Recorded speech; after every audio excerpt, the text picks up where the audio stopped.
In 1957, archaeologists working in a cave in Iraq made a discovery that would fundamentally change how we understand human history. They found a skeleton, nothing unusual there. Caves are full of old bones. But this one was different. This was a Neanderthal who lived 45,000 years ago, and his left arm was missing. Not torn off in an attack, not lost to decay, surgically removed. Someone had amputated his arm at the elbow, and here's the really crazy part. He survived. The bone shows clear signs of healing. This person lived for years after the amputation, long enough for the wound to close, for the bone to reshape itself, for scar tissue to form. Someone cut off his arm with stone tools, no anesthesia, no antibiotics, no sterile operating room, and he didn't die screaming from infection 3 days later. He lived. Which means someone knew what they were doing. Someone understood enough about human anatomy, about blood loss, about infection, about wound care, to perform surgery 45,000 years ago and have the patient survive. Let that sink in for a second. Today, if you get a bad cut, you go to the emergency room. They clean it, stitch it up, give you antibiotics, maybe a tetanus shot. You're home by dinner. We take this for granted. We assume medicine is a modern invention, something that came with hospitals and doctors in white coats and pharmaceutical companies. But that Neanderthal in Iraq tells a different story. He tells us that humans have been healing each other, saving each other from death for hundreds of thousands of years. The question is, how? How did a species with no medical schools, no textbooks, no microscopes, no understanding of germs or viruses or DNA, manage to survive catastrophic injuries for 300,000 years? How did they know to amputate an infected limb before sepsis killed the whole person? How did they discover which plants stopped bleeding and which ones killed pain? How did they figure out that maggots actually clean wounds? Or that mouldy bread could fight infection thousands of years before we discovered penicillin? If you're watching this late at night, perfect. That's literally why I make these. So maybe subscribe and drop a comment telling me where you are and what time it is. I read them all and it's wild. Sydney at sunrise, Seattle at 2 a.m, all watching at once. Here's what we're going to do. We're going to trace the entire history of human healing, from the moment our ancestors first wrapped a leaf around a wound to the moment scientists learned to edit the code of life itself. 300,000 years of medicine. And I'm warning you now, this story is nothing like what you learned in school. You probably think medicine started with the Greeks, right? Hippocrates and all that. Wrong. You probably think the Middle Ages were a medical dead zone. Also wrong. You probably think modern medicine just steadily improved over time, getting better and better. Completely wrong. The real story is stranger, darker, and infinitely more fascinating. It's full of accidental discoveries, brilliant insights, catastrophic mistakes, and moments of pure courage that changed everything. It's about the plague doctor who wore a bird mask filled with flowers, the Chinese surgeon who invented anesthesia 1,600 years before Europe, the women healers who were burned as witches for knowing too much, the doctor who drank cholera-infected water to prove his theory, the moment humans first looked inside a living body without cutting it open. This is the story of humanity's longest war, not against other humans, but against death itself. And we're winning. When our ancestors lived in caves, the average human died before age 30. Today, we're pushing past 80 in many countries. We've doubled human lifespan. We've eliminated diseases that killed millions.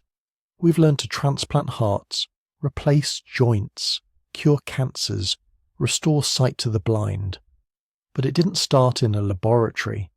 It started with a wound, and someone who refused to let another human die. Let's begin at the beginning, when healing was humanity's first science. Back when the only tool was observation, the only laboratory was the human body, and the only teacher was survival itself. Before there were doctors, before there were hospitals, before there was anything we'd recognize as organized medicine, there was something more fundamental. There was compassion. And we know this because of a skeleton found in Dmanisi, Georgia.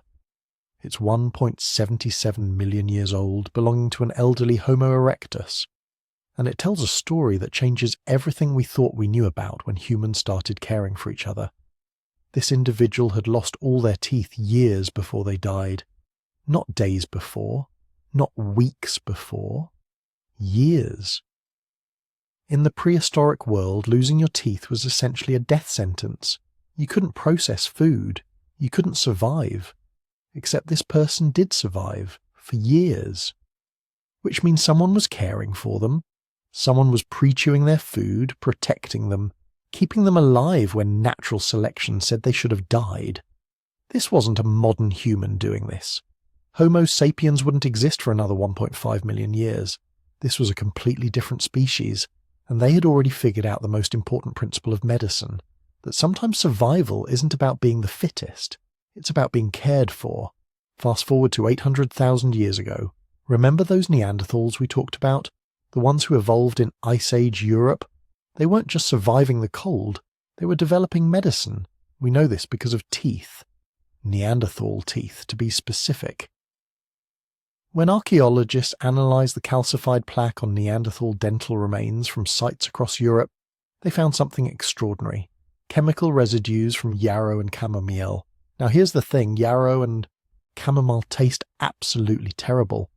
They're bitter, unpleasant, nutritionally worthless. There's no reason to eat them unless you know something, unless you understand they have medicinal properties.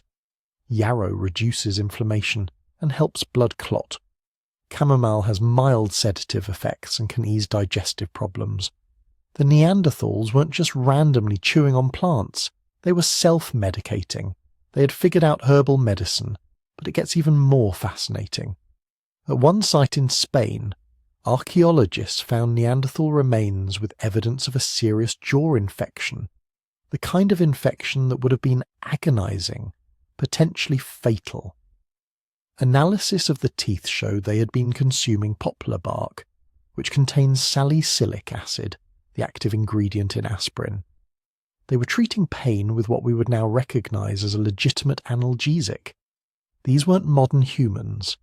These were our evolutionary cousins, separated from us by hundreds of thousands of years of independent evolution. And they had figured out pharmacology. So had the Denisovans, apparently. Genetic analysis of modern Tibetan populations shows they inherited variants from Denisovans that help process certain plant alkaloids. The only way those variants would have been selected for is if Denisovan populations were regularly consuming plants containing those alkaloids. Medicinal plants. Probably the kind used to treat altitude sickness, respiratory problems, and other conditions common in high-altitude environments. They had developed an entire pharmacopoeia adapted to their specific environment. And they did it without laboratories, without clinical trials, without any of the infrastructure we associate with drug development.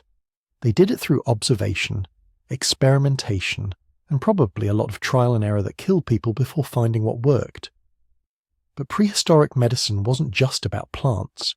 It was about something far more dramatic, something that sounds absolutely insane until you see the evidence. They were performing brain surgery. In 1965, archaeologists in France discovered a skull from approximately 7,000 years ago. Nothing unusual about that.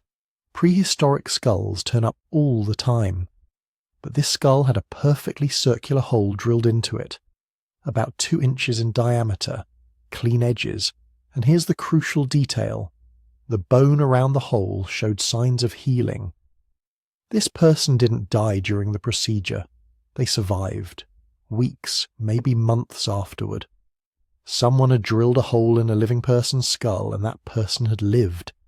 This procedure is called trepanation, and it's the oldest surgery we have clear evidence for. Trepanned skulls have been found on every continent except Antarctica, dating back as far as 10,000 years. Some skulls show evidence of multiple trepanations, meaning people survived the first procedure and came back for another. But why? Why would prehistoric humans drill holes in living skulls? We're not entirely sure, but the evidence suggests several possibilities. Some trepanned skulls show signs of head trauma nearby, suggesting doctors were relieving pressure from skull fractures or internal bleeding. Others show no signs of injury, suggesting the procedure might have been performed for psychological conditions. Migraines, epilepsy, mental illness, conditions that ancient peoples might have attributed to evil spirits trapped in the skull. The survival rate was shockingly high. Analysis of trepanned skulls from Neolithic Europe shows about 50% survived the procedure. That's better than many surgical procedures in the 19th century, before antiseptics and anesthesia. How did they do it? We don't know exactly, but we can make educated guesses. They use flint tools, incredibly sharp, capable of cutting bone without crushing it. They probably worked slowly over hours or days, cutting through the outer layer of skull, then the inner layer, carefully avoiding the brain tissue beneath. They must have had some way of managing infection, probably plant-based antiseptics. Analysis of some trepanned skulls shows residues consistent with tree resins which have genuine antimicrobial properties, and they must have had some way of managing pain. Which brings us to one of the great mysteries of prehistoric medicine. How did they deal with pain? We know they did surgery. We know they set broken bones. Archaeological evidence shows healed fractures that were clearly set and splintered, bones that would have been excruciatingly painful to manipulate. We found evidence of amputations that healed successfully. How did they get patients to hold still through that kind of agony? The answer seems to be a combination of techniques, some pharmaceutical, some psychological. Chemical analysis of prehistoric sites has turned up residues from opium poppies, cannabis, and various hallucinogenic plants. These weren't food sources. They were being cultivated or collected deliberately, probably for their psychoactive properties. But there's also evidence for fermentation. Clay vessels from prehistoric sites show residues consistent with fermented honey, fruits, and grains. Alcohol in various forms, not just for recreation, but for medical purposes. Get someone drunk enough and you can set their broken leg while they're too intoxicated to fight back. Brutal, but effective. There's also evidence for more sophisticated pain management. Some prehistoric cultures developed what we might call hypnotic techniques. Rhythmic chanting, drumming, focused breathing. These practices are documented in later shamanic traditions, but probably have much older roots. Modern research on hypnosis shows it can genuinely reduce pain perception, sometimes dramatically. Prehistoric peoples might have stumbled onto this through trial and error. Speaking of shamans, we need to talk about who exactly was doing all this healing. The archaeological evidence points to specialized individuals, people who dedicated themselves to understanding the body, plants, injuries, and diseases. The earliest healers were probably women. We know this from several lines of evidence. First, burial sites from prehistoric periods occasionally include individuals buried with unusual grave goods, collections of healing plants, specialized tools, objects that suggest ritual or medical significance. When we can determine the sex of these skeletons, they're often female. Second, ethnographic studies of hunter-gatherer societies that survived into the modern era show that women typically hold specialized knowledge about medicinal plants, childbirth, and child-rearing practices. This makes evolutionary sense. Women were the primary gatherers in most prehistoric societies, giving them more exposure to plants and more opportunities to discover their properties. But there were male healers too, particularly for traumatic injuries. The bone setting, the trepanation, the treatment of wounds from hunting or warfare. These seem to have been more commonly performed by men, though the evidence isn't clear-cut. What is clear is that healing became a specialized role. Not everyone in the tribe was expected to know how to set bones or identify medicinal plants. That knowledge was concentrated in specific individuals who probably spent years learning from their predecessors. This created the first medical lineages. Knowledge passed down from mentor to apprentice, accumulated over generations. When a skilled healer died, the tribe didn't just lose one person. They lost decades of accumulated experience and knowledge. This created strong incentive to formalize teaching, to develop ways of preserving and transmitting medical knowledge.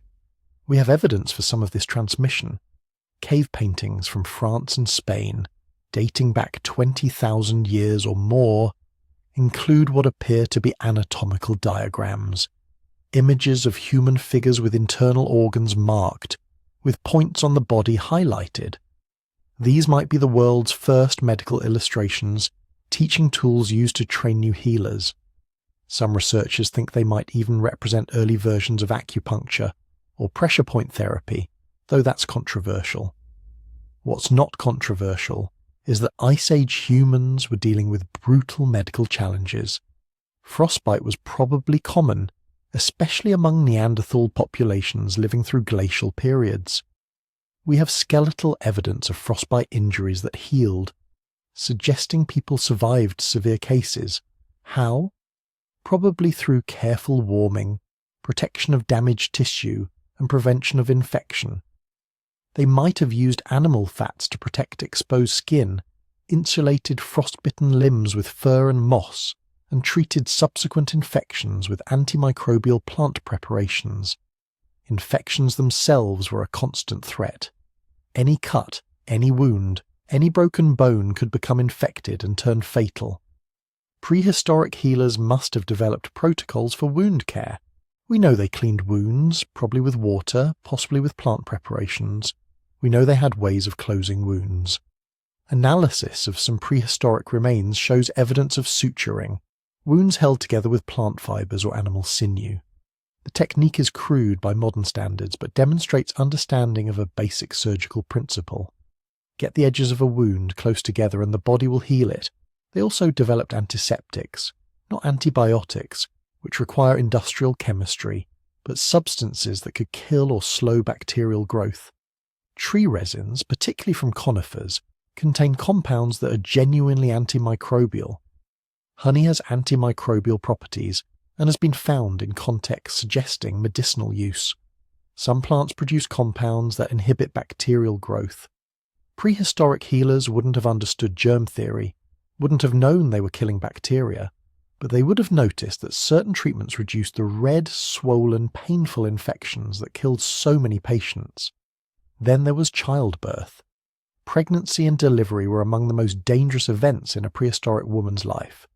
No modern obstetrics, no caesarean sections, no blood transfusions. If something went wrong, mother and child could both die. But humans evolved some advantages. Unlike most primates, human females often assist each other during labour. This tradition probably goes back hundreds of thousands of years. Experienced women would help during delivery, using knowledge accumulated over generations. We know from later historical records that certain positions, massage techniques, and herbal preparations could ease labour and reduce complications. Prehistoric midwives probably discovered many of the same techniques through experience. For complications, the options were limited but not non-existent. If labour stalled, healers might have used positioning changes or manual manipulation. Some plant preparations can stimulate contractions. For hemorrhaging after delivery, they probably use plant-based astringents and direct pressure. For breech births or other severe complications, survival rates would have been low. But the fact that our species survived means enough women survived childbirth to maintain the population. Those survival skills, that accumulated obstetric knowledge, was as crucial as any other prehistoric technology. Then everything changed. Around 12,000 years ago, humans began transitioning from nomadic hunter-gatherers to settled agricultural societies. This transition, which we call the Neolithic Revolution, was one of the most important events in human history. It allowed population growth, technological development, and eventually civilization. But it also created a medical catastrophe. Agricultural peoples lived in permanent settlements in close quarters, often with domestic animals. This created perfect conditions for disease transmission. Diseases that had been rare among scattered nomadic bands became epidemic. Measles, smallpox, influenza, tuberculosis. These emerged as major killers after the agricultural transition. Settled agriculture also changed human diet, often for the worse. Skeletal remains from early agricultural societies show increased rates of malnutrition, dental disease, and growth stunting compared to hunter-gatherer populations. People were eating less diverse diets, more dependent on a few staple crops. When those crops failed, famine followed. The archaeological record from this transition period shows declining health by almost every measurable standard. People got shorter, died younger, suffered more disease, but they also started developing new medical responses. Larger settled populations meant more healers, more specialization. Knowledge that had been transmitted orally could now be written down. The first written medical texts would emerge from these early agricultural civilizations. Medicine as an organized discipline was about to be born. But that foundation, those hundreds of thousands of years of accumulated knowledge about healing plants, setting bones, treating wounds, managing pain, all of that came from the prehistoric period. From Homo erectus caring for toothless elders, from Neanderthals chewing medicinal plants, from anonymous healers performing brain surgery with flint tools, from midwives helping women through childbirth, from shamans combining practical medicine with spiritual care. They didn't have science as we understand it. They had observation, experimentation, accumulated experience, and something equally important. They had compassion, the knowledge that suffering should be relieved when possible, that the sick should be cared for, that healing is worth the effort even when success isn't guaranteed. That's the real foundation of medicine, not technology, not science, compassion. Everything else, all the incredible advances we'll explore in the centuries to come, all of it builds on that fundamental prehistoric insight, that we heal because we care, because we're human, and that makes all the difference. Something extraordinary happened around 10,000 BCE. Humans stopped running. For hundreds of thousands of years, our ancestors had been nomadic, following animal herds, tracking seasonal plants, never staying in one place long enough to accumulate much beyond what they could carry. Then, almost simultaneously in several regions across the world, people started settling down. They domesticated wheat in the Fertile Crescent, rice in China, maize in Mesoamerica. They built permanent structures, stored surplus food, created pottery to hold it. Population densities that would have been unthinkable for hunter-gatherers became the new normal. And with those dense populations came something humans had never really experienced before on such a scale: epidemic disease. Living in close quarters with domesticated animals, drinking from communal water sources, disposing of waste in increasingly crowded settlements, early agricultural societies created perfect breeding grounds for pathogens. Diseases that had occasionally affected small nomadic bands now swept through entire communities. Tuberculosis, probably jumping from cattle, measles from sheep or goats, influenza from pigs and birds, smallpox, possibly from camels or rodents. The fossil record from early agricultural sites tells a brutal story. Average human height decreased by several inches as nutrition declined and disease increased. Life expectancy dropped. Skeletal remains show evidence of infections, malnutrition, and epidemic diseases that would have been rare among scattered hunter-gatherers. But here's the incredible part.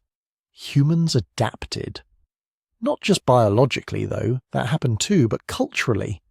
They developed medicine. Not the intuitive wound care and herb knowledge of their prehistoric ancestors, but systematic approaches to understanding and treating disease. They started writing things down. Around 2500 BCE in ancient Mesopotamia, someone pressed a reed stylus into soft clay and recorded what might be humanity's first written medical prescription.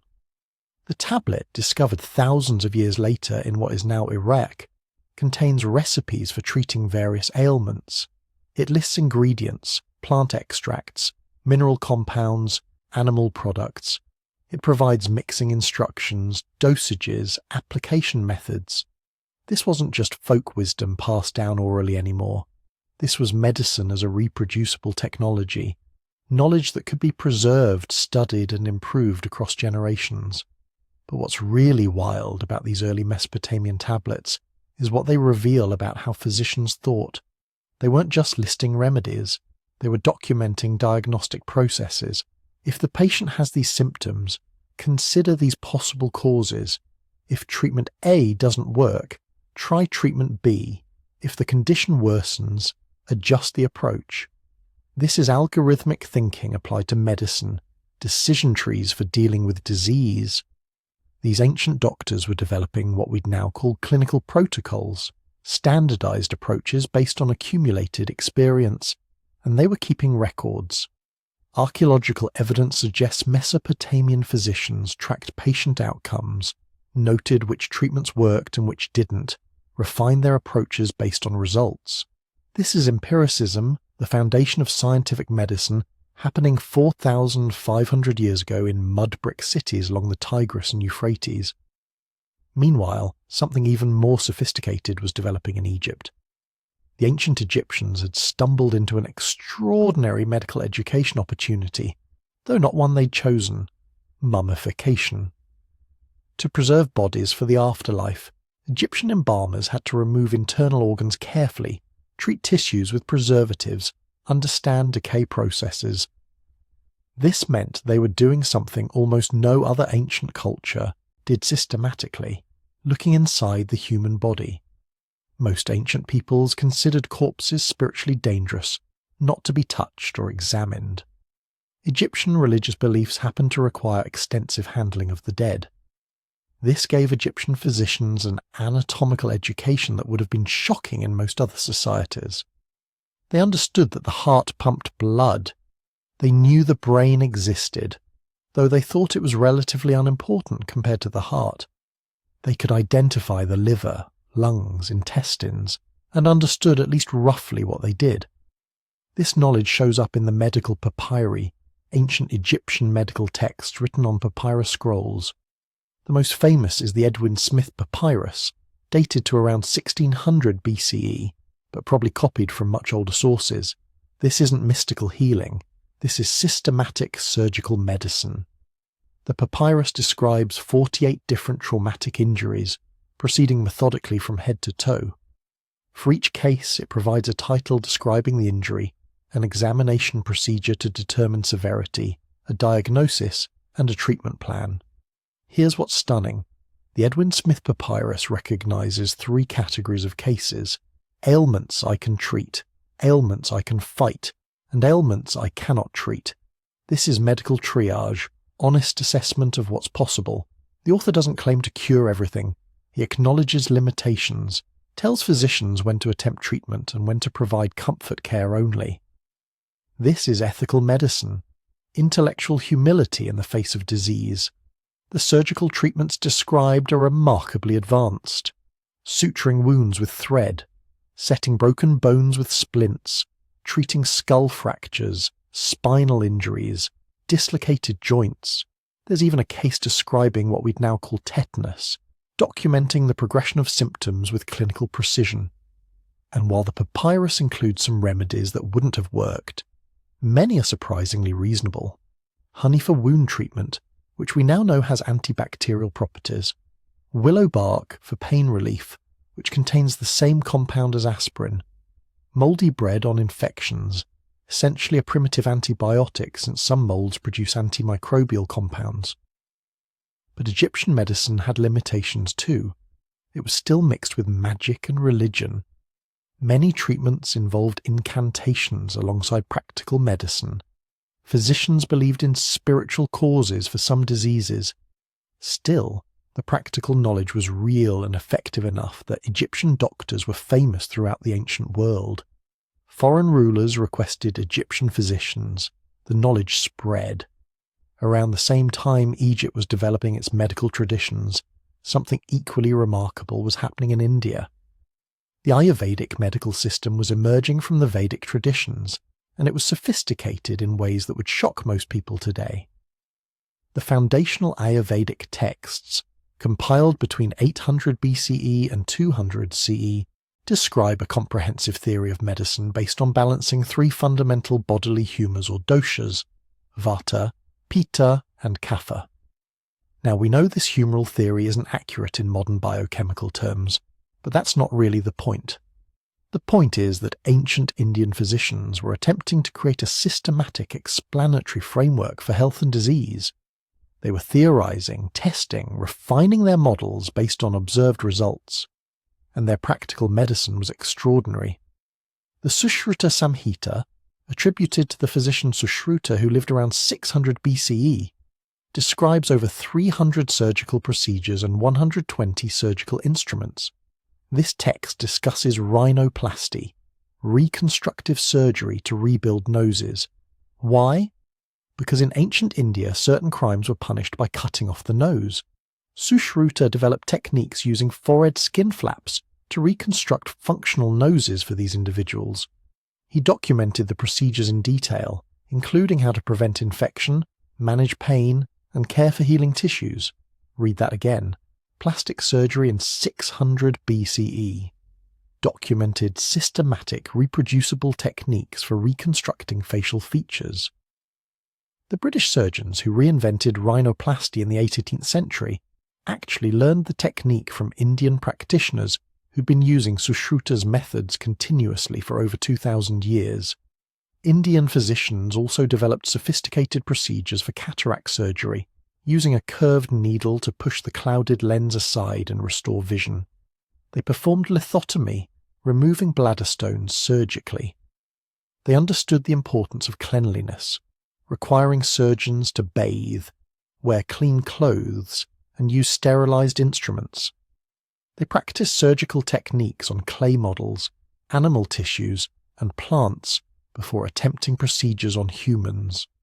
This is medical education, systematic training of physicians to develop skill before treating patients.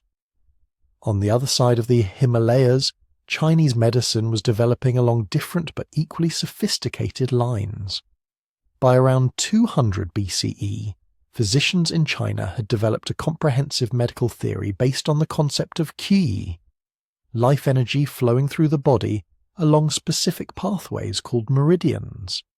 Illness resulted from blockages or imbalances in qi flow. Treatment involved restoring proper flow through herbs, dietary changes, exercise, and acupuncture. Now the meridian system doesn't correspond to any anatomical structures Western medicine recognizes. There are no physical channels carrying qi that you can dissect and observe. But the treatments developed from this theory worked often enough to be refined and preserved for thousands of years. Acupuncture, inserting fine needles at specific points to influence qi flow, has been tested repeatedly in modern clinical trials. The results are complex. It definitely does something, though exactly what and through what mechanisms remains debated.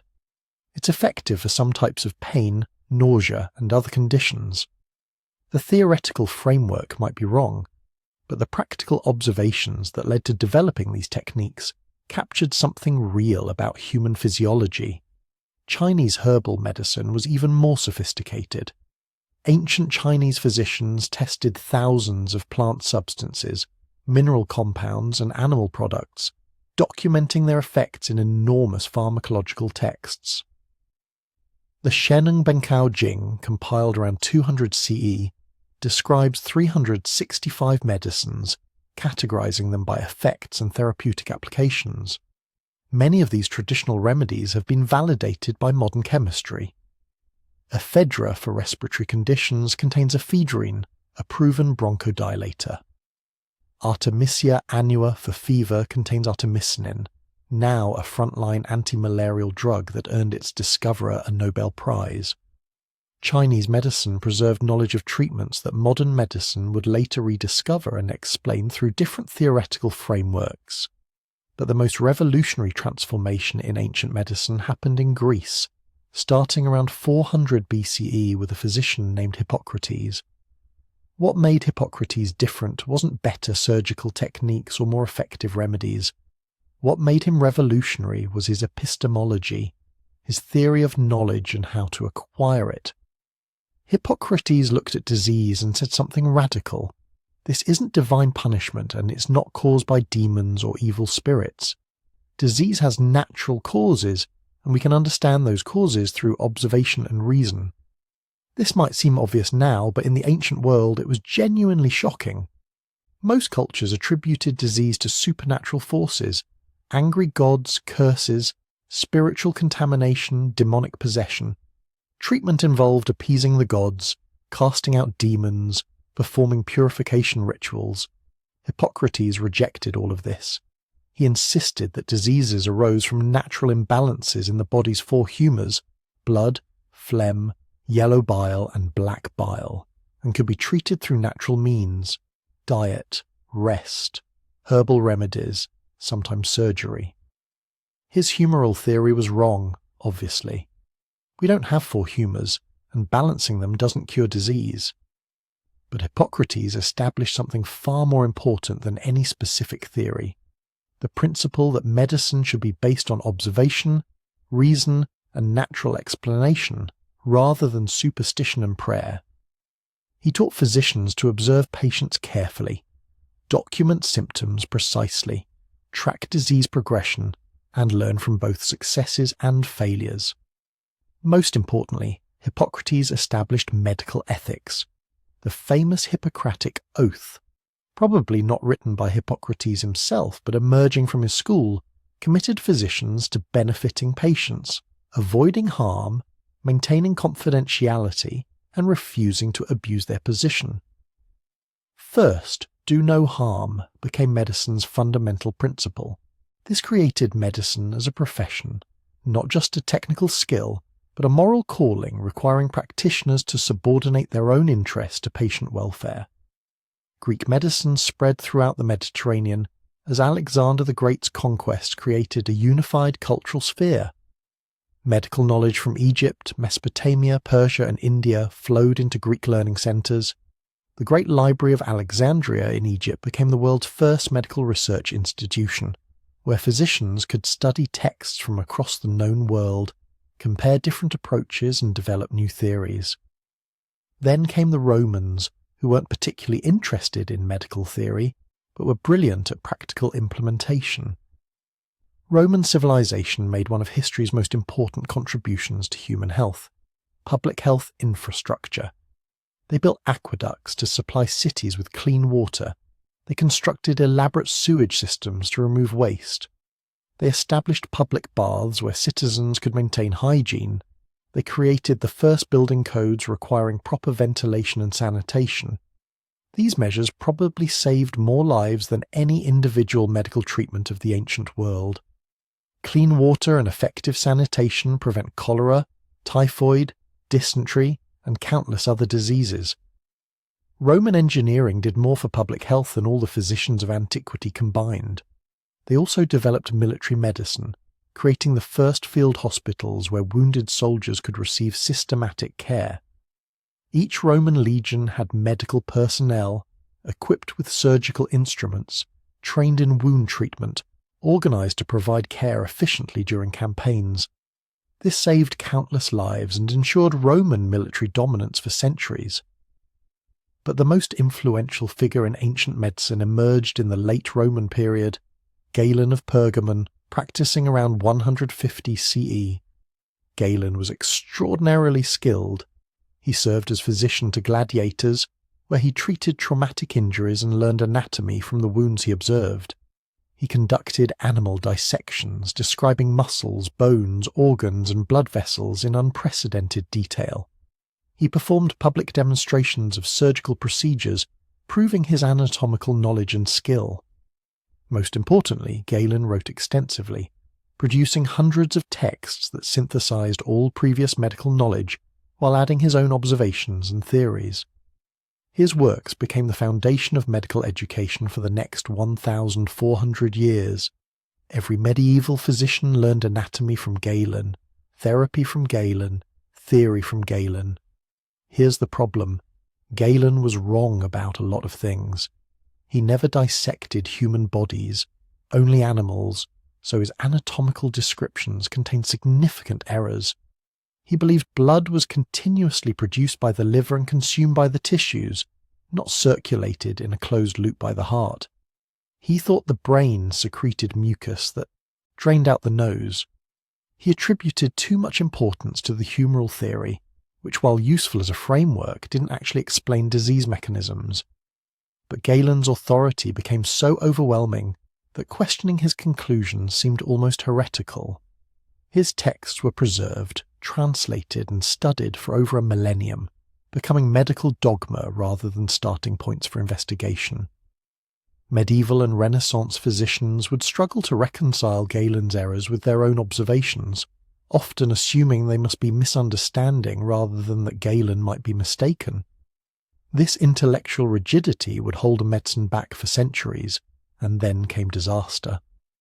In 48 BCE, during Julius Caesar's civil war, fire damaged the Library of Alexandria. Subsequent attacks and neglect over the following centuries destroyed most of what remained.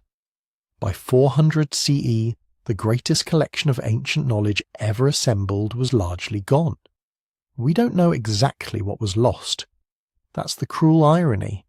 The texts that survived are those that happened to be copied and preserved elsewhere. But ancient sources reference thousands of medical works that have vanished completely. How much did we lose? What surgical techniques, pharmacological knowledge, or theoretical insights went up in smoke? We'll never know. But we do know that ancient physicians accomplished remarkable things. They performed successful surgeries, developed effective remedies, created ethical frameworks that still guide medicine today. Then much of that knowledge was lost, scattered, or distorted, and humanity would spend the next 1,000 years slowly, painfully, rediscovering what the ancient world had already learned. The age of classical medicine was ending. The structures that had supported learning and innovation were collapsing, and medicine was about to enter its strangest, most contradictory period, an age when the Islamic world preserved and advanced ancient knowledge, while Europe forgot almost everything its ancestors had known. Here's what nobody tells you about the Middle Ages. While Europe was bleeding patients to balance their humours and attributing disease to evil spirits, physicians in Baghdad were performing cataract surgeries, distinguishing between different infectious diseases and building hospitals with separate wards for different conditions. The medieval period wasn't one story. It was two completely different medical realities happening simultaneously on the same planet, and understanding why reveals something profound about how knowledge survives, dies, and gets reborn. Let's start with what was happening in Europe after Rome fell. Picture this. It's 500 CE, and the Western Roman Empire has just collapsed. All those medical schools, libraries, and hospitals the Romans built, gone. The sophisticated water systems that kept cities clean, falling apart. The trade networks that moved medical knowledge and supplies across continents, severed. Within a generation, European medicine had regressed 1,000 years. Physicians who had been reading Galen and Hippocrates in the original Greek were now scratching out folk remedies on scraps of parchment. Cities that had public hospitals were now hoping the local monk knew something about herbs. The knowledge wasn't completely lost, but it was scattered, fragmented, locked away in monasteries where maybe 1 in 100 monks could actually read Latin, let alone understand complex medical texts. And into this vacuum came practices that would define European medicine for the next 1,000 years. Bloodletting became the go-to treatment for almost everything. Got a fever? Bloodletting. Broken leg? Bloodletting. Plague? Definitely bloodletting. The logic was based on humoral theory, this ancient idea that the body contained 4 fluids, blood, phlegm, black bile, and yellow bile, and that disease resulted from imbalances between them. Bloodletting was supposed to restore balance by removing excess blood. Did it work? No. Did it probably kill thousands of patients who would have survived otherwise? Absolutely. But it made theoretical sense within their understanding of physiology, and when you're desperate and don't have better options, theory becomes practice. Now here's where it gets weird. Because Europeans needed bloodletting, but physicians considered it beneath their dignity. The job fell to barbers. Yeah, the same people cutting your hair were also slicing open your veins. This wasn't as random as it sounds. Barbers already had sharp instruments, steady hands, and experience working on people's bodies. They became the surgeons of medieval Europe, handling everything from tooth extractions to amputations. That red and white striped barber pole you still see today?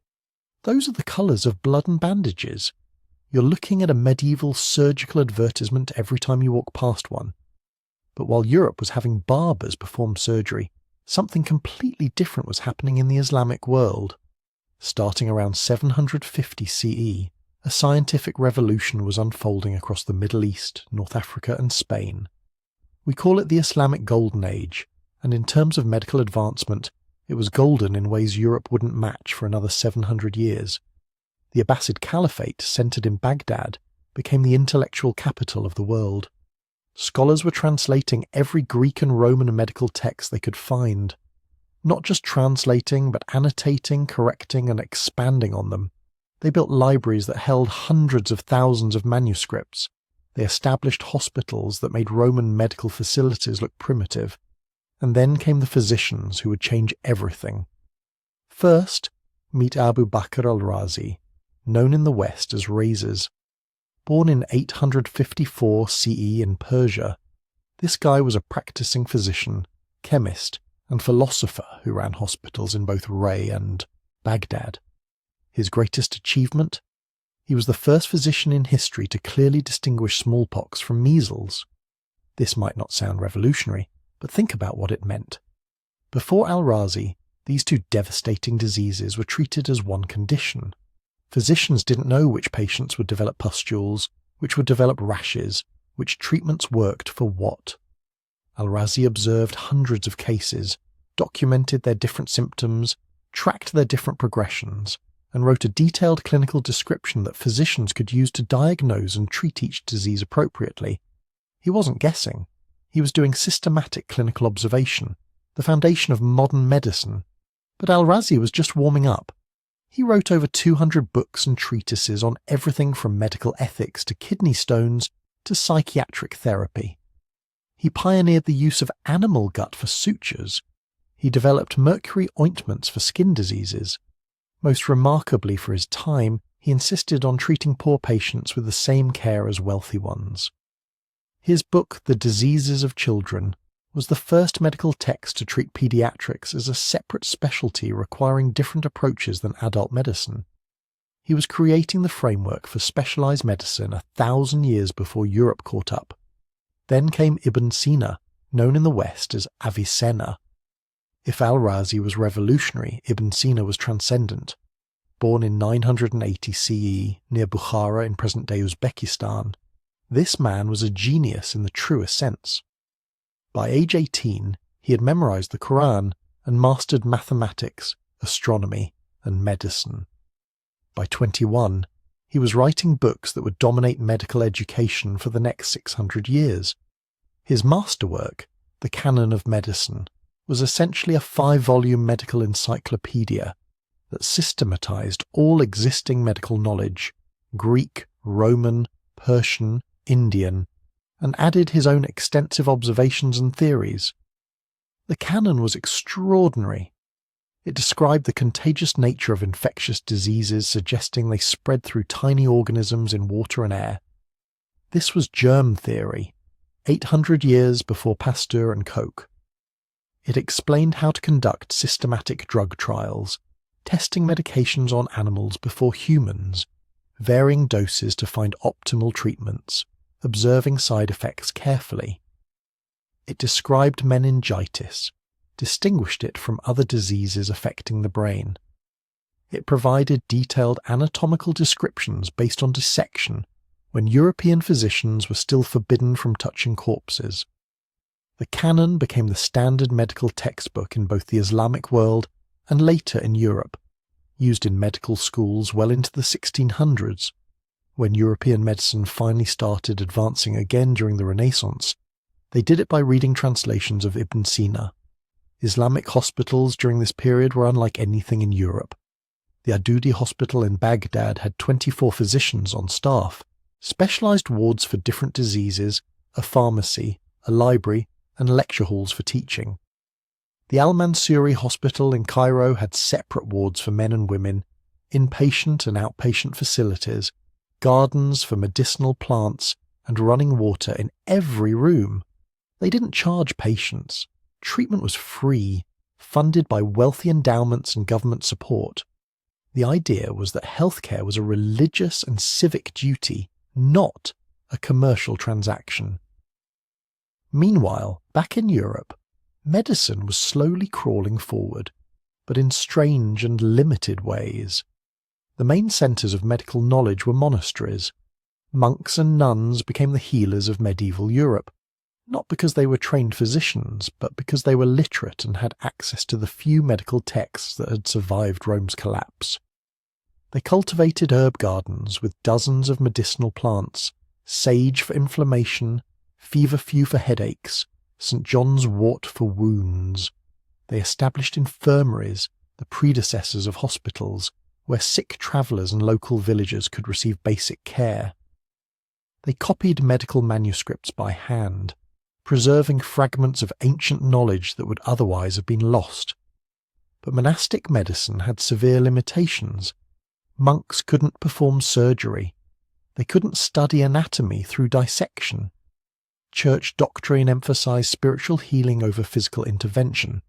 Disease was often viewed as divine punishment or demonic possession, requiring prayer and penance rather than medicine.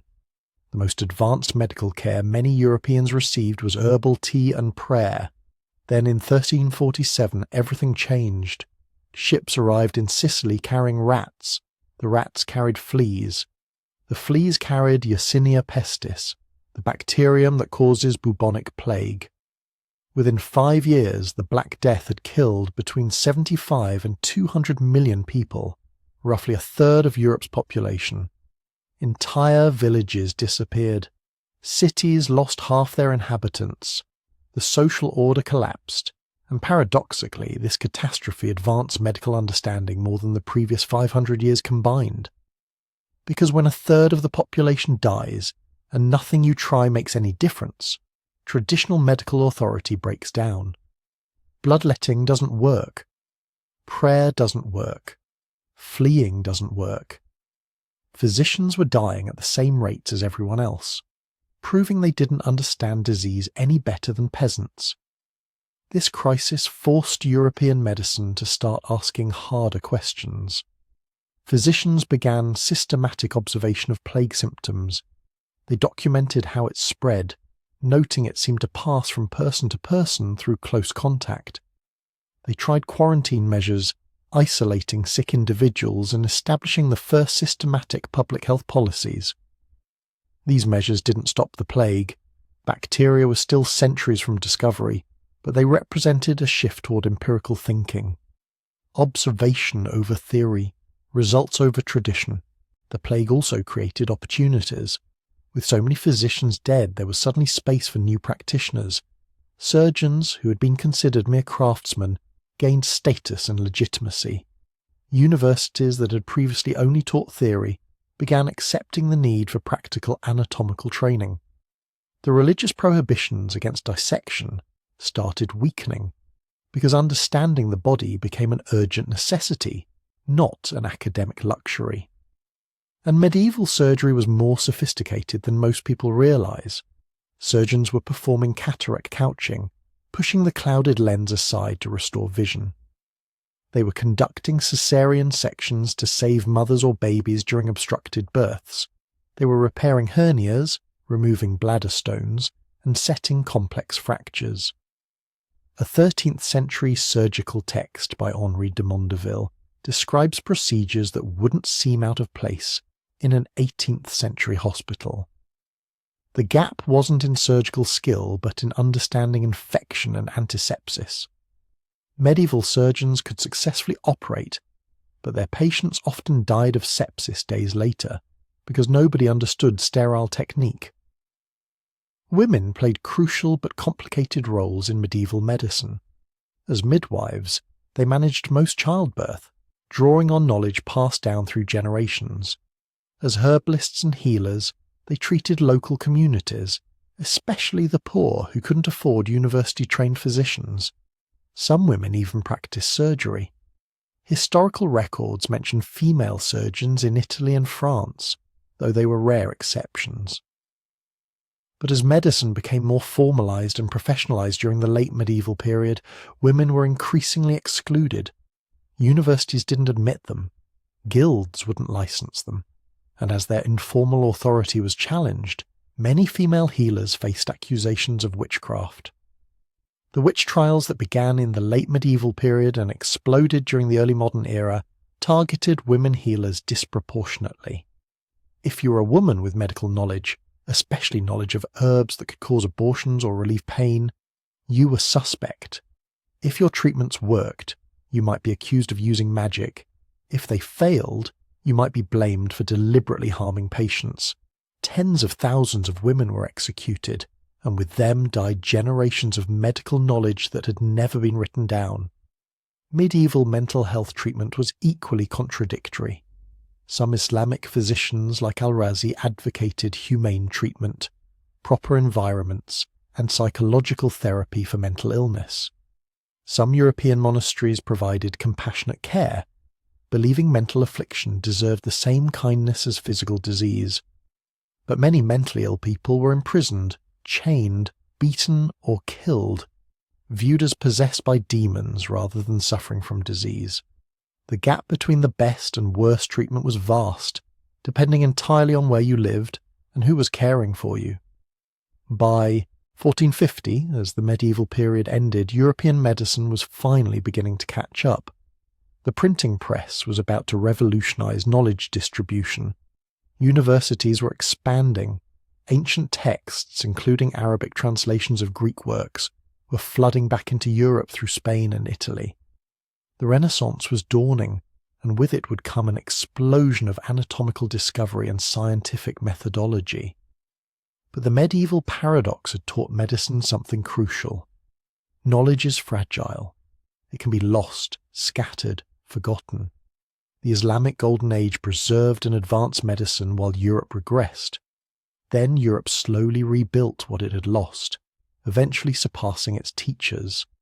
The lesson wasn't that one civilization was superior.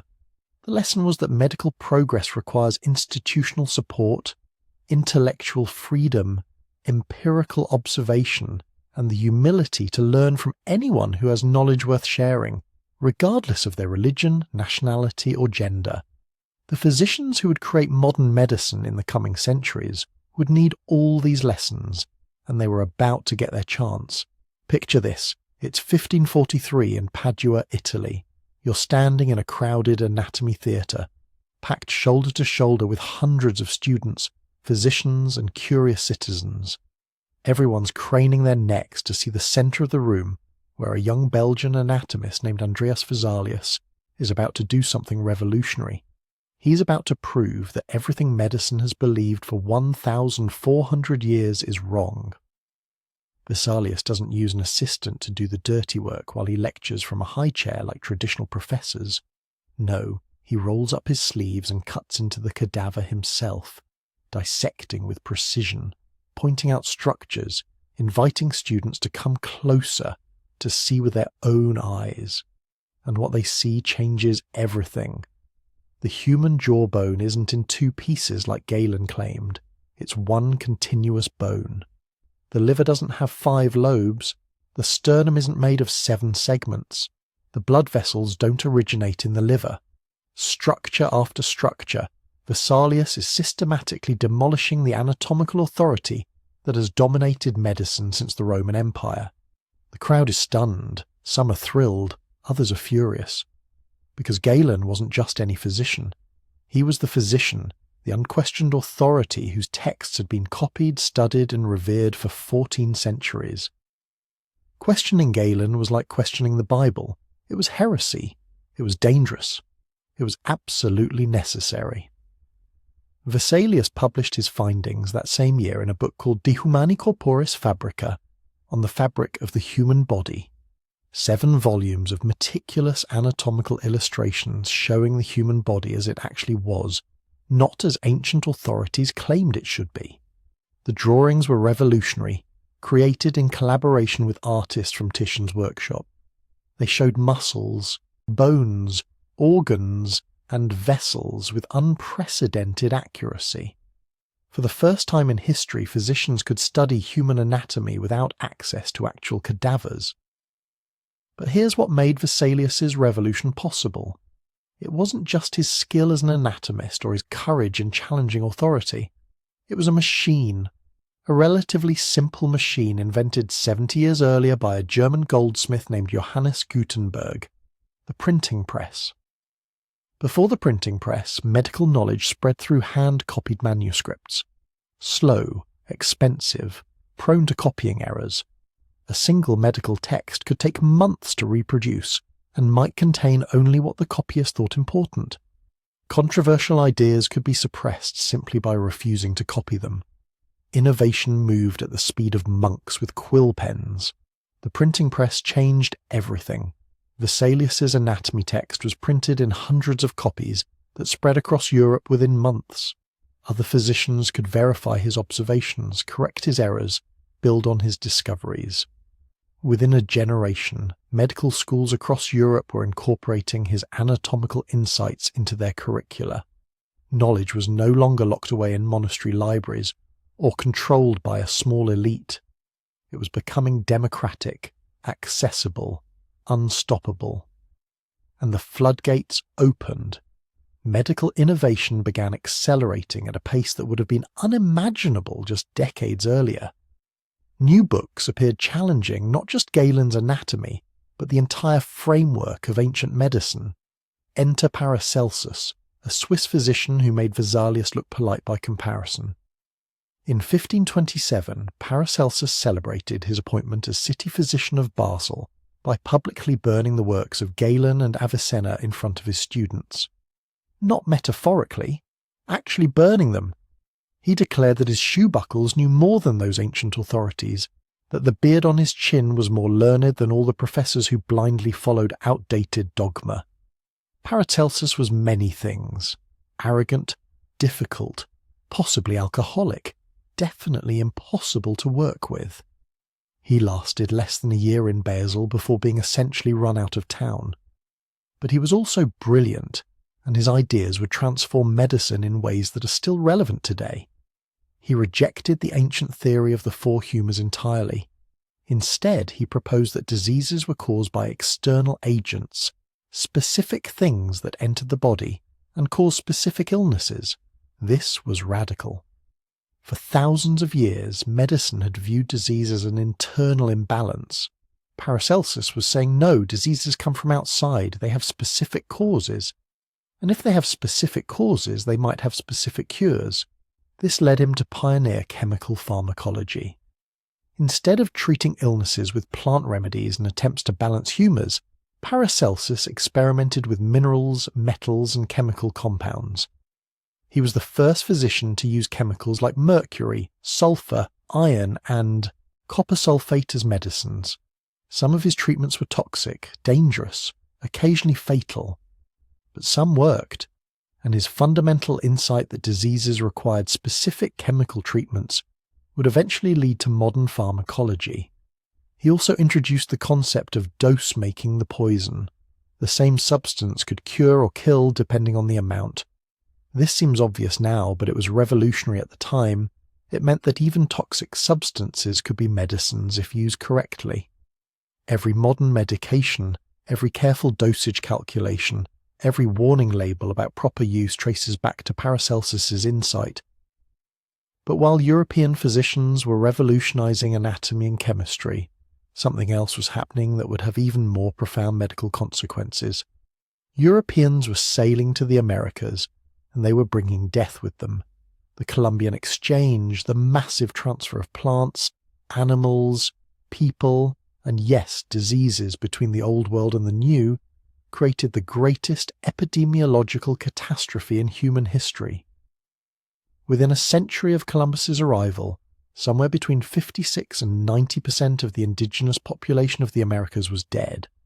Not from conquest, not from warfare, but from diseases their immune systems had never encountered. Smallpox, measles, typhus, influenza, even chickenpox. Diseases that were merely unpleasant for Europeans who had evolved some resistance over millennia of exposure, were apocalyptic for indigenous Americans. Entire civilizations collapsed. Cities were abandoned. Agricultural systems failed. Knowledge accumulated over thousands of years vanished as elders died before they could pass it to the next generation. European physicians watched this catastrophe unfold and mostly shrugged. Many saw it as divine providence, God clearing the land for Christian settlement. Few attempted to understand why indigenous people were so susceptible, or what could be done to help them. The concept of population immunity, of diseases requiring previous exposure to build resistance, was still centuries away from being understood. But the exchange went both ways. Europeans brought diseases to the Americas, but they also brought back new ones. Syphilis, or at least a particularly virulent strain of it, appeared in Europe shortly after Columbus's return. Within 5 years, it had spread across the continent, causing devastating epidemics. The disease was unlike anything European physicians had seen: ulcerating lesions, bone deformations, neurological damage, and eventually death. Physicians tried everything: mercury treatments, which were almost as deadly as the disease; guaiac wood imported from the Caribbean, which did nothing; prayer, which was equally ineffective. The disease persisted, killing, maiming, and terrifying for centuries. It would take 400 years before anyone discovered its true cause or developed an effective treatment. The Americas also gave Europe new medicines. Cinchona bark from Peru, which contained quinine and could treat malaria. Tobacco, which Europeans initially adopted as a medicine before realizing it was addictive and harmful. Coca leaves, ipecac, and dozens of other plant remedies that indigenous healers had developed over millennia. But European physicians mostly ignored or dismissed indigenous medical knowledge. They were too convinced of their own superiority, too certain that Galenic medicine, despite its obvious failures, was more sophisticated than anything primitive peoples could have developed. This arrogance cost countless lives and delayed medical progress by centuries. Meanwhile, back in Europe, another revolution was brewing. An English physician named William Harvey was studying the heart, and he was about to overturn another 1,000-year-old assumption. Galen had taught that blood was continuously created in the liver, infused with natural spirit, pumped to the heart where it received vital spirit, and then consumed by the body's tissues. It was a one-way system, blood flowing out from the centre and being used up at the periphery. This meant the body had to constantly produce new blood, massive quantities of it, to replace what was consumed. Harvey looked at this theory and saw immediately it was impossible. The heart pumped too fast, moved too much blood. If Galen was right, the liver would have to produce hundreds of pounds of blood per hour. Where would all the raw materials come from? Where would all the consumed blood go? So Harvey did experiments. He tied off arteries and watched blood pool on the heart side. He tied off veins and watched blood pool on the extremity side. He calculated the volume of blood the heart pumped with each beat and multiplied it by the number of beats per hour. The math was clear. The body didn't create and consume blood. Blood circulated. It moved from the heart through arteries to the tissues, then returned through veins back to the heart to be pumped again. The same blood, going round and round, carrying nutrients and removing wastes. Harvey published his findings in 1628 in a book called De Motu Cordis, on the motion of the heart. It was meticulous, mathematical, supported by careful observations and experiments. It was also almost completely ignored. Why? Because Harvey couldn't explain the mechanism. He could prove blood circulated, but he couldn't see how it moved from arteries to veins. There had to be connections, tiny vessels too small to see. But without microscopes powerful enough to observe them, his theory seemed incomplete. Many physicians rejected it entirely. Some grudgingly accepted the observations but claimed they didn't really contradict Galen if you interpreted the ancient texts creatively enough. It would take decades before Harvey's circulation theory was fully accepted. But he had done something even more important than discovering how blood moves. He had demonstrated the power of the experimental method. Don't just read what ancient authorities claimed. Observe, measure, test. Let the evidence lead you to conclusions, even if they contradict everything you've been taught. This was the scientific method beginning to take root in medicine, and it would change everything. Within a few decades, other researchers were building on Harvey's approach. They were designing experiments, making careful observations, questioning assumptions, and they were building new instruments that would reveal entirely new worlds. In the 1670s, a Dutch draper named Antony van Leeuwenhoek started grinding lenses as a hobby. He got good at it. Very good. He created microscopes with magnifications exceeding 200x, far better than anything available at the time. And then he started looking at everything he could find. Water from a nearby lake, scrapings from his own teeth, blood, semen, pepper water. In sample after sample, he saw something that stunned him. Tiny creatures, smaller than anything visible to the naked eye, swimming, moving, living. He called them animalcules, little animals. We call them bacteria, protozoa, blood cells, sperm cells. Van Leeuwenhoek had discovered the microbial world, an entire realm of life that humans had never known existed. He wrote detailed letters to the Royal Society in London describing what he saw. Many scientists were skeptical.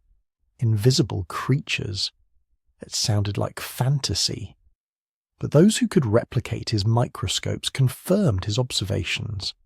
The invisible world was real. This should have revolutionized medicine immediately. After all, if tiny living creatures existed everywhere, might they cause disease? Might the plague, typhus, smallpox be caused by these animalcules entering the body? But that insight wouldn't come for another 2 centuries. The technology existed to see microorganisms, but the conceptual framework to understand their role in disease didn't. Physicians looked at van Leeuwenhoek's discoveries and mostly shrugged. Interesting curiosity, but what did it have to do with medicine? And so they went back to bleeding patients. Physicians in 1700 knew more about anatomy than any previous generation. They understood circulation. They had access to new chemical medicines. They could observe microscopic life. And yet they were still draining blood from sick people to balance non-existent humours, still prescribing toxic metals that did more harm than good, still killing patients with treatments that had no scientific basis. The problem was simple. Knowledge doesn't equal understanding. You can know anatomical facts without understanding physiology. You can observe microorganisms without comprehending their relationship to disease. You can develop scientific methods without applying them systematically to medical practice. The Renaissance had opened doors, revealed new worlds, shattered old certainties. But walking through those doors, making sense of those worlds, building new certainties, based on evidence rather than authority, that would take longer, much longer. The tools were in place. The experimental method, anatomical knowledge, chemical medicine, microscopy, all the pieces needed for modern medicine to emerge. But they hadn't been assembled yet. That synthesis, that transformation of scattered insights into a coherent understanding of how the body worked and how disease could be treated, that was still waiting in the future. The Renaissance had been a revolution in knowledge, but the revolution in healing was still to come. Picture this. It's 1796, a quiet spring day in rural England. A doctor named Edward Jenner is doing something that would get him arrested today. He's taking pus from an infected milkmaid's hand and deliberately scratching it into the arm of an 8-year-old boy. The boy's name is James Phipps.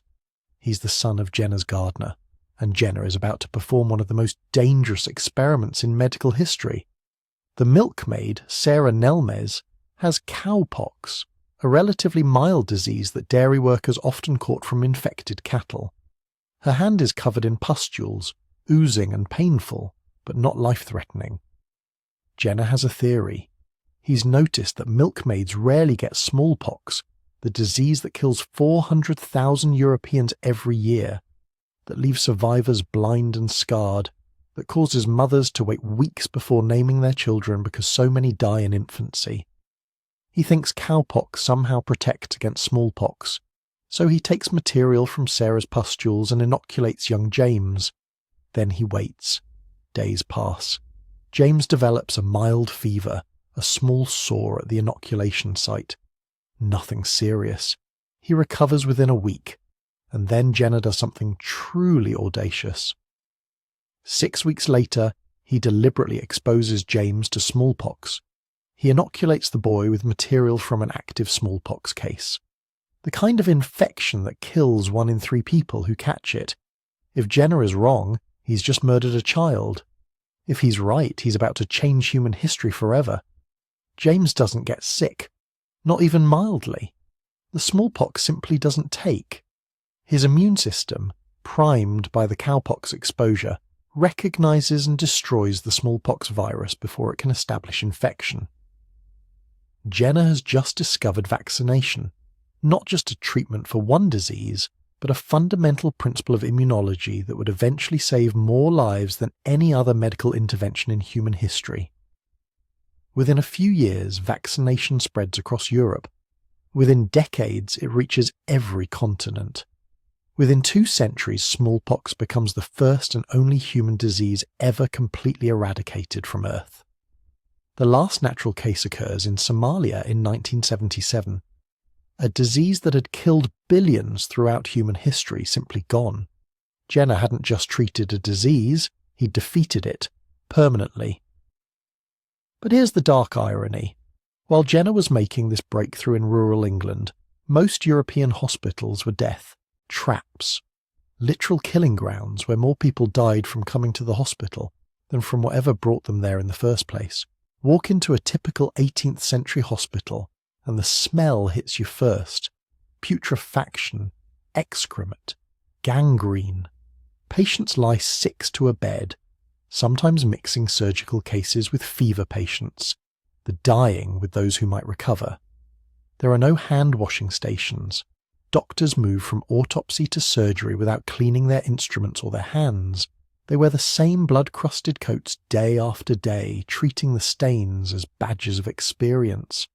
The more encrusted with blood and pus, the more successful the surgeon, and people die, not occasionally, not rarely, but systematically. In some hospitals, 25 to 40% of surgical patients die, not from their injuries or diseases, but from what doctors call hospital fever. Massive infections that sweep through wards, killing dozens at a time. Women who come to hospitals to give birth fare even worse. In some urban maternity wards, 1 in 4 mothers dies of childbed fever. They arrive healthy, deliver successfully, and then within days develop raging fevers and die in agony. The doctors have no idea what's killing them. Some think it's miasma, bad air. Others blame the patients themselves, their moral character or constitution. Nobody suspects that the doctors are the problem, that their unwashed hands moving from patient to patient, from autopsy room to delivery ward, are carrying death with them. But some things are improving, slowly, quietly, often by accident. Take obstetric forceps. 2 brothers, Peter and Paul Chamberlain, invent them around 1600, but here's where it gets dark. They don't share the invention, they keep it secret. For over a century, the Chamberlain family makes a fortune by being mysteriously successful at difficult births. When they're called to a delivery, they make everyone leave the room. They have the mother blindfolded. They bring in a massive decorated chest, making a show of its weight and importance. Then, in private, they use the forceps to save lives that would otherwise be lost, and they tell no one. Think about that. They have a tool that could save thousands of lives and they keep it secret for profit. It's not until 1733 that the design finally becomes public. Within decades, maternal mortality starts dropping. Not dramatically, not everywhere, but enough that more mothers survive childbirth, more families stay intact. It's a genuine advance, but one that was delayed by greed for over 100 years. Meanwhile, medicine is professionalizing, but not in ways that are entirely good. Medical schools are expanding. Licensing requirements are being established.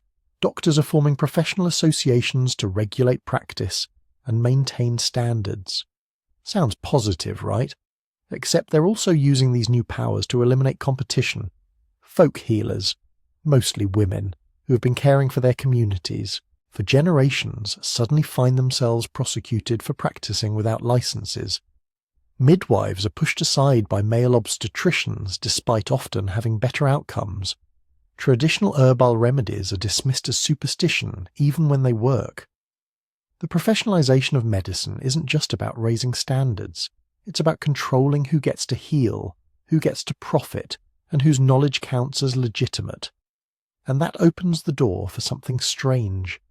As orthodox medicine becomes more rigid and controlled, alternative systems explode in popularity. Franz Mesmer develops animal magnetism, claiming he can cure diseases through manipulating invisible magnetic fluids in the body.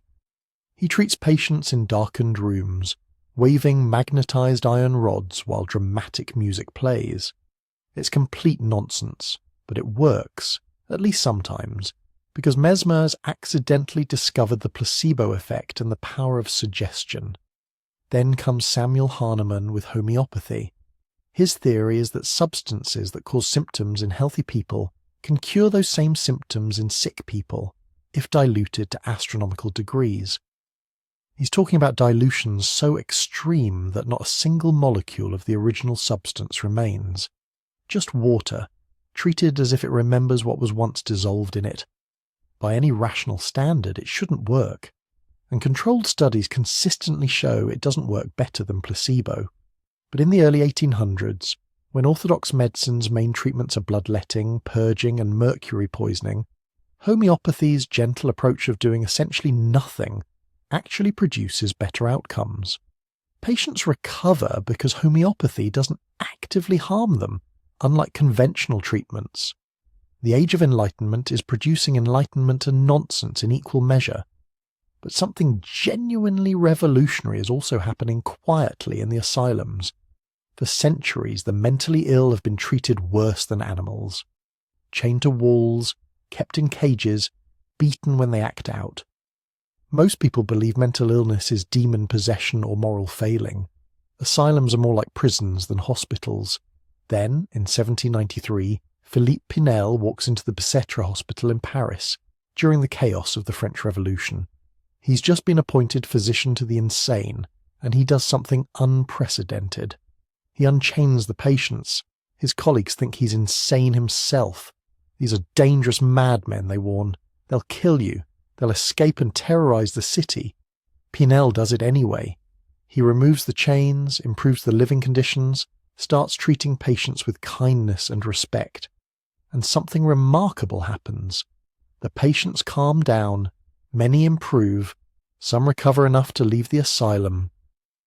Pinel hasn't discovered the cure for mental illness, but he's discovered something almost as important. That the mentally ill are still human beings, that their conditions can be influenced by environment and treatment, that cruelty makes everything worse. He calls his approach moral treatment. The idea spreads. Asylums across Europe and America begin adopting more humane practices. It won't last. By the late 1800s, asylums will again become warehouses for the unwanted. But for a few decades, there's genuine progress in recognizing the humanity of those with mental illness. And that's creating something else. A slowly dawning awareness that maybe, just maybe, disease isn't entirely about individual patients. Maybe it's also about populations, environments, and conditions that affect entire communities. The public health movement is beginning, driven not by doctors but by social reformers who notice patterns. Cholera outbreaks cluster around certain water sources. Typhus thrives in overcrowded slums. Children in wealthy neighborhoods survive diseases that kill children in poor neighborhoods. These observations lead to sanitation reforms. Cities start building proper sewers, water supplies are separated from waste disposal, streets are paved and cleaned regularly, and death rates drop dramatically. In some cities, mortality falls by 30 to 40% within a few decades, not because medicine gets better, but because living conditions improve. The greatest medical advance of the era might not be a drug or procedure, but plumbing. Vaccination campaigns are starting too. Governments begin mandating smallpox vaccination for children. It's controversial. People protest, claiming it violates their freedom, that it's dangerous, that it goes against God's will. Sound familiar? But the campaigns work. Smallpox deaths plummet wherever vaccination is widely adopted. For the first time in human history, governments are taking systematic action to prevent disease in entire populations, not just treating the sick, but stopping people from getting sick in the first place. Then, toward the end of this period, comes perhaps the most dramatic breakthrough of all. Surgery, for thousands of years, has been a nightmare. Imagine you need your leg amputated. You're strapped to a table. 4 strong men hold you down. The surgeon works as fast as possible, sawing through bone and flesh while you scream. The best surgeons can amputate a leg in under 3 minutes, because patients often die from the shock and pain if it takes longer. Most patients choose to die rather than undergo surgery. Then, in the 1840s, everything changes. October 16th, 1846. Massachusetts General Hospital. A dentist named William Morton demonstrates the use of ether as an anesthetic. The patient, a young man named Gilbert Abbott, needs a tumour removed from his neck. Morton administers the ether. Abbott falls unconscious. The surgeon, John Collins Warren, makes his incision. Abbott doesn't move, doesn't scream. Warren removes the tumour. The operation takes 25 minutes, far longer than would have been possible with a conscious patient. Abbott wakes up afterward, groggy but alive, with no memory of pain. Warren turns to the stunned audience of medical students and doctors and says 5 words that will echo through history. "Gentlemen, this is no humbug." Within months, ether is being used in hospitals across America and Europe. Within a year, chloroform is introduced as an alternative, faster acting and more pleasant smelling, though more dangerous. Surgery is transformed overnight. Operations that were impossible because they took too long can now be attempted. Patients who would have chosen death over the agony of conscious surgery now have hope. Surgeons can work carefully, precisely, without patients thrashing in agony. But here's the problem. Anesthesia solves the pain, but not the infection. Surgeons can now take their time, perform more complex operations, go deeper into the body. And more patients die. Because longer operations mean more exposure to contamination. Because surgeons still don't wash their hands or sterilize their instruments. Because nobody yet understands what causes surgical infections. The discovery that will solve that problem is still a few years away, but the stage is set. By 1850, medicine has vaccination, anesthesia, the beginnings of public health, and a growing institutional infrastructure. What it doesn't have is a unifying theory of disease causation. Doctors still think infections arise spontaneously from bad air or imbalanced humours. They don't understand why some treatments work and others fail. They can't see the microscopic enemies that cause most human disease. But that's about to change. In laboratories across Europe, scientists are beginning to peer into a hidden world. A world of tiny living things that swarm everywhere, invisible to the naked eye. A world where humanity's real enemies have been hiding all along. The germ theory revolution is coming, and it will change everything. Picture this, Vienna 1847. The world's most advanced maternity hospital, where the best doctors in Europe deliver babies using the latest techniques. But women are dying. Not occasionally, not from rare complications. They're dying in droves at rates that would make a medieval plague look merciful. In one ward, nearly 1 in 3 mothers who come in to give birth never leave alive. They develop fevers within days of delivery. Their abdomens swell. They scream in agony as infection ravages their bodies. Then they die, leaving orphaned newborns and devastated families. The doctors call it childbed fever, puerperal sepsis, and they have absolutely no idea what causes it. But here's where it gets truly bizarre. The hospital has 2 maternity wards. In the first ward, where medical students and doctors deliver babies, the death rate is catastrophic. 10%, sometimes 15%, sometimes higher. In the second ward, where midwives handle deliveries, the death rate is around 2%. Same hospital, same year, same city, wildly different outcomes. Women literally beg not to be assigned to the doctor's ward. Some choose to give birth on the street, rather, than face what they call the doctor's death. Enter Ignaz Semmelweis, a Hungarian physician who notices something everyone else has overlooked. The medical students in the first ward spend their mornings in the autopsy room, dissecting corpses of women who died from childbed fever.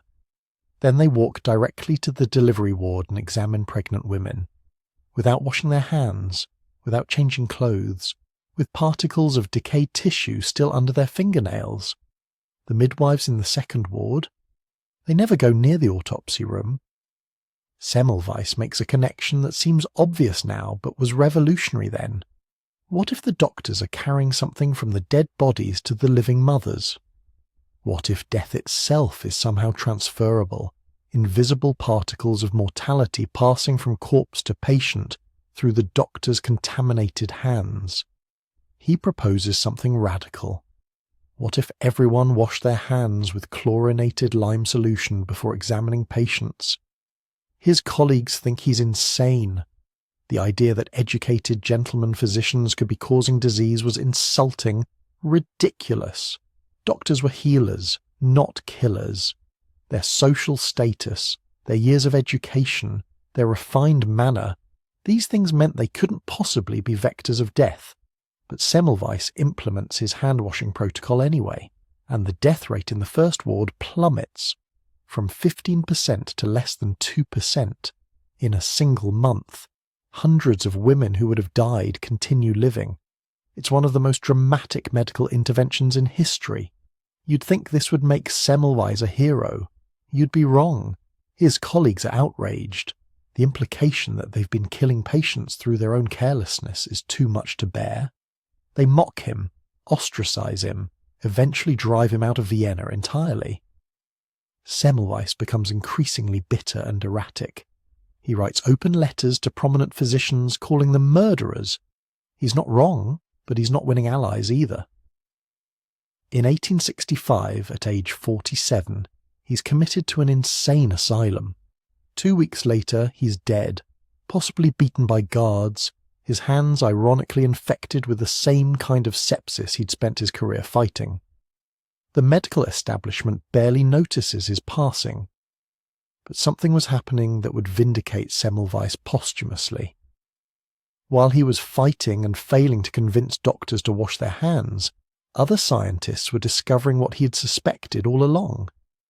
That disease was caused by living organisms too small to see, that these organisms could be transmitted from person to person, that the invisible world was teeming with killers. Louis Pasteur wasn't a physician. He was a chemist investigating why wine sometimes went bad. But his experiments with fermentation led him to a radical conclusion. Microorganisms were everywhere, floating in the air, living on surfaces, and they could cause profound changes in organic matter. Food spoilage, fermentation, and, possibly, disease. Through brilliant experiments with swan-necked flasks, Pasteur proved that microorganisms didn't spontaneously generate from nothing. They came from other microorganisms. Life only came from life. This demolished the theory of spontaneous generation that had dominated scientific thinking for 2,000 years. Meanwhile, in Germany, Robert Koch was taking this further. He was isolating specific bacteria and proving they cause specific diseases. He developed techniques for growing pure cultures of microorganisms, staining them so they could be seen under microscopes, photographing them as evidence. In 1876, he proved that anthrax was caused by a specific bacterium. In 1882, he identified the tuberculosis bacterium, the biggest killer of the 19th century. In 1883, he found the cholera bacterium in contaminated water in Egypt. Koch developed postulates, rules, for proving a specific microorganism caused a specific disease. Isolate it from sick individuals, grow it in pure culture, introduce it to a healthy organism and reproduce the disease. Isolate it again from the newly infected organism. It sounds simple now. It was revolutionary then. Together, Pasteur and Koch established germ theory. Disease wasn't caused by bad air, moral failing, or imbalanced humours. It was caused by specific, identifiable microorganisms that could be studied, tracked, and potentially controlled. This transformed medicine from an art based on tradition and guesswork into a science based on observation and evidence.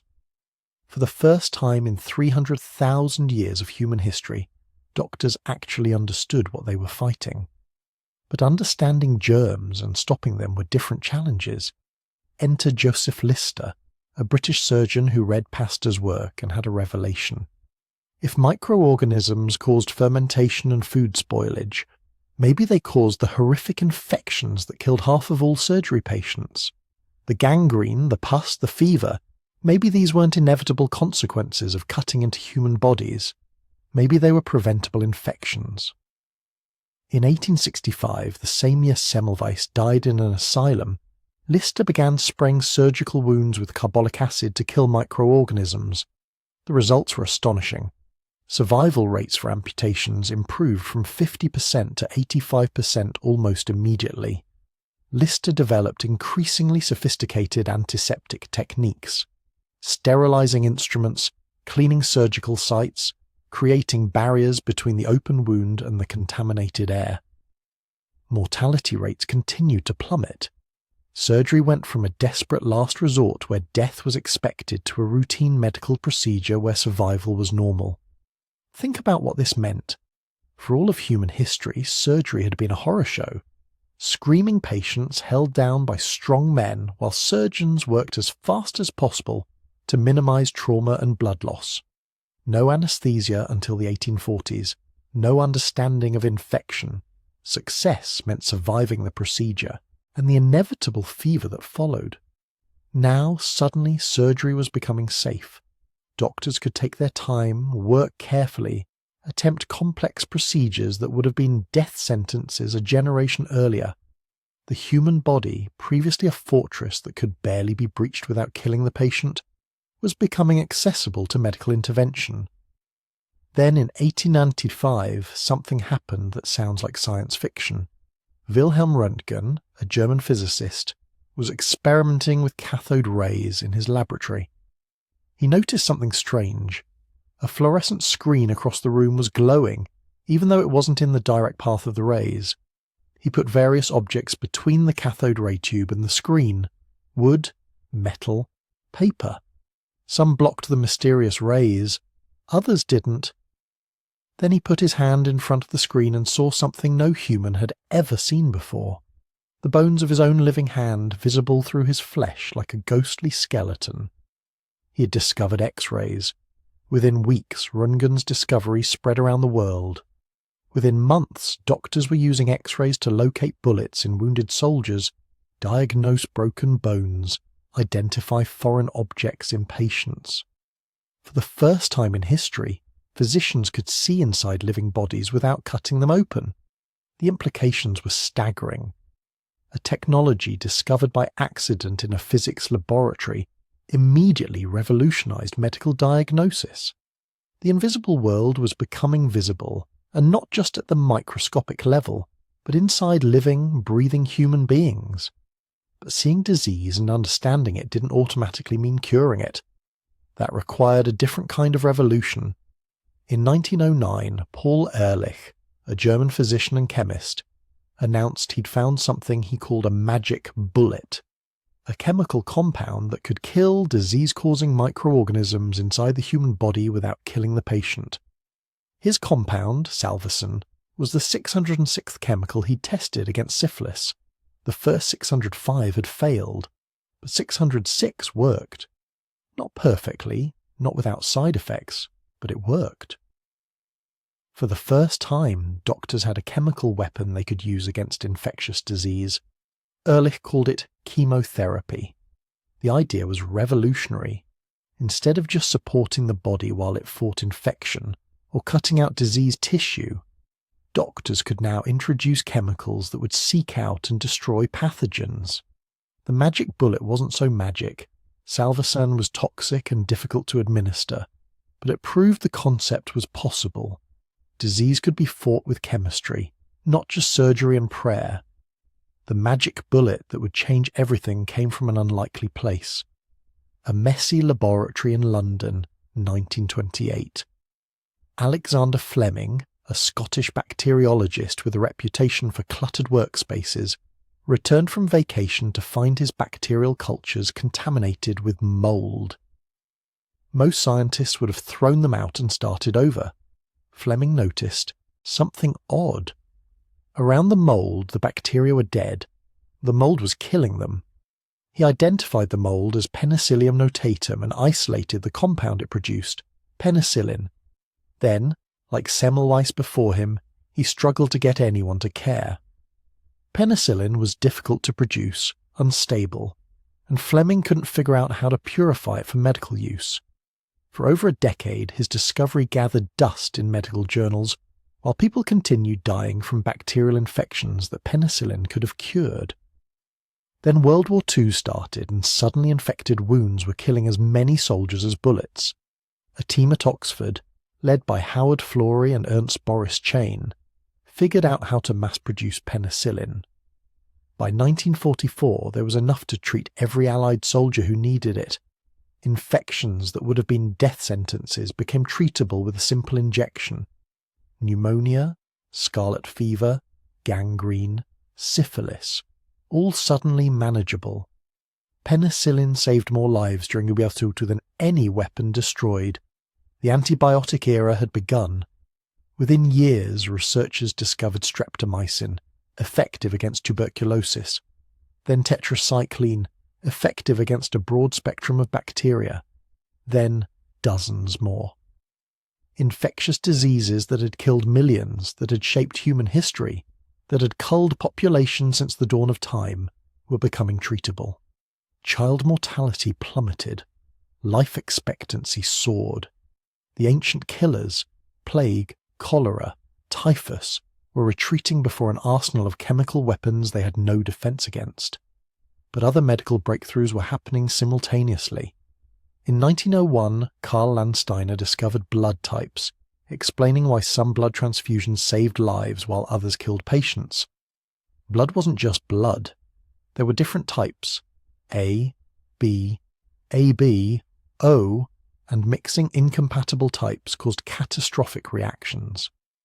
Understanding this made transfusions safe and routine. By World War I, doctors were performing battlefield transfusions, replacing blood lost to trauma. By the 1930s, hospitals were establishing blood banks, storing donated blood for emergencies.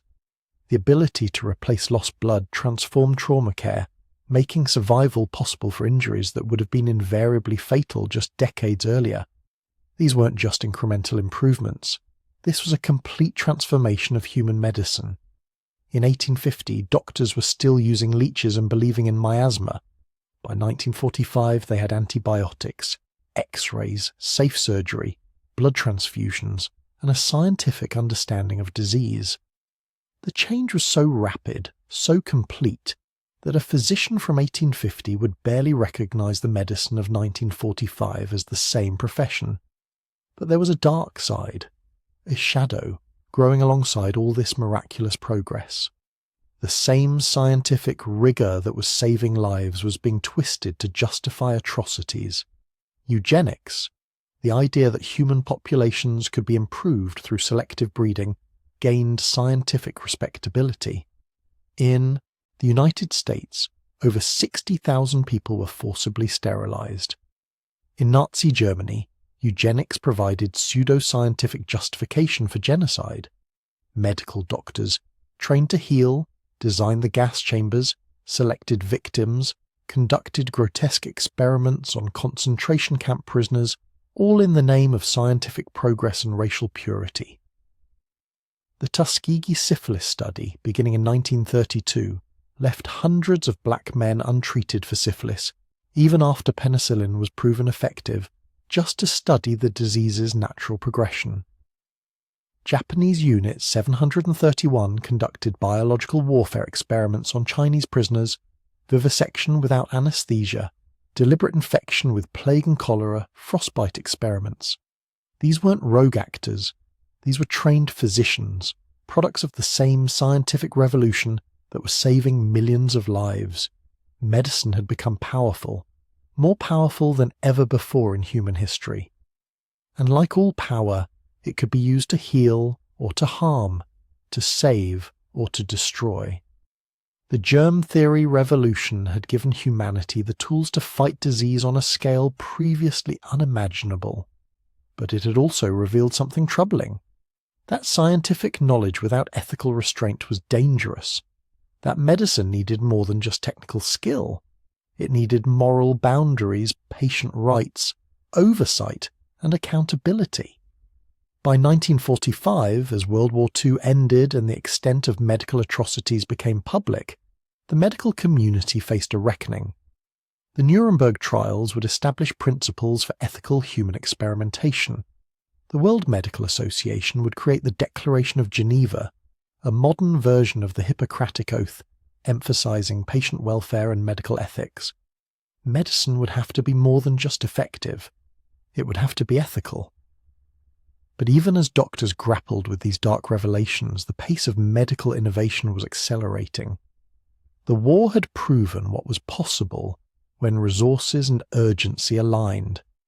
Penicillin mass production, battlefield surgery techniques, trauma care systems, these innovations had saved countless lives, and they were just the beginning. The post-war world would see medical breakthroughs that would have seemed like magic, even to the physicians of 1945. The revolution that began with Semmelweis's hand-washing and Pasteur's microscope was about to explode into something unprecedented. Medicine was entering its golden age. Picture this. It's 1952, and a 6-year-old girl named Karen is lying in a hospital bed, unable to move. 3 days ago, she was playing in her backyard. Now she can barely breathe. The doctors have a name for what's killing her. Poliomyelitis, infantile paralysis, the disease that was terrorizing parents across America and Europe, striking seemingly at random, turning healthy children into paralyzed victims overnight. Karen's parents can only watch as nurses place their daughter inside an iron lung, a massive metal cylinder that will breathe for her because her own muscles can no longer do the job. The machine hisses and clicks, forcing air in and out of her paralyzed chest. She might survive, she might not, and even if she does, she'll probably never walk again. In the hallway, other iron lungs line the walls like steel coffins, rows of children's heads sticking out of metal tubes, their bodies trapped inside mechanical breathers. Some have been there for weeks, others for months. A few will never leave. This was the reality of medicine in the immediate post-war years. We had just defeated fascism, split the atom, and begun planning humanity's expansion into space. But we couldn't stop a virus from crippling thousands of children every summer. Parents lived in terror of polio season. Public swimming pools closed. Children were kept indoors. Nobody knew how it spread or why some children got severely ill, while others barely showed symptoms. Then, everything changed. On April 12, 1955, the announcement came. Jonas Salk's vaccine worked. Years of careful testing involving over 1 million schoolchildren, the largest medical trial in history, had proven that you could prevent polio with a simple injection. Not treat it after infection. Prevent it entirely. The news hit like a thunderbolt. Church bells rang across America. People poured into the streets celebrating. Parents wept with relief. Jonas Salk became an instant national hero. When asked who owned the patent to the vaccine, he famously replied, Well, the people, I would say. There is no patent. Could you patent the sun? Within a decade, polio cases in the United States dropped by 99%. The rows of iron lungs began to empty. Children who would have been paralyzed grew up healthy and strong, and this was just the beginning. The polio vaccine proved something revolutionary. You could take the most feared diseases in history and simply eliminate them, not manage them, not reduce their severity, actually eradicate them from human populations. The floodgates opened. Within 20 years, vaccines had been developed for measles, mumps, rubella, chickenpox. Diseases that had killed millions of children throughout history were becoming medical footnotes. Parents no longer had to wonder which of their children would survive to adulthood. For the first time in 300,000 years of human history, childhood mortality began a steep, sustained decline that continues to this day. But something even more radical was happening in operating rooms. December 23, 1954. Boston. A surgical team led by Joseph Murray is attempting something that most doctors considered impossible, maybe even blasphemous. They're going to take a healthy kidney from one human being and put it inside another. Not just any two humans, identical twins. Richard Herrick is dying of kidney failure. His twin brother Ronald has agreed to donate one of his kidneys. The surgery is technically straightforward. You disconnect the failing organ, connect the new one, and make sure the blood vessels and ureter are properly attached. The real problem is rejection. Every previous attempt at organ transplantation had failed because the recipient's immune system recognized the foreign organ as an invader and destroyed it. But identical twins have identical immune systems. In theory, Richard's body shouldn't recognize Ronald's kidney as foreign. In theory. The surgery takes 5.5 hours. When they restore blood flow to the transplanted kidney, everyone in the operating room holds their breath. Then it starts working. Clear yellow urine begins flowing from the transplanted organ. Richard Herrick's body is accepting his brother's kidney. He would live another 8 years. Not a long life by modern standards, but 8 years he wouldn't have had without that transplanted organ.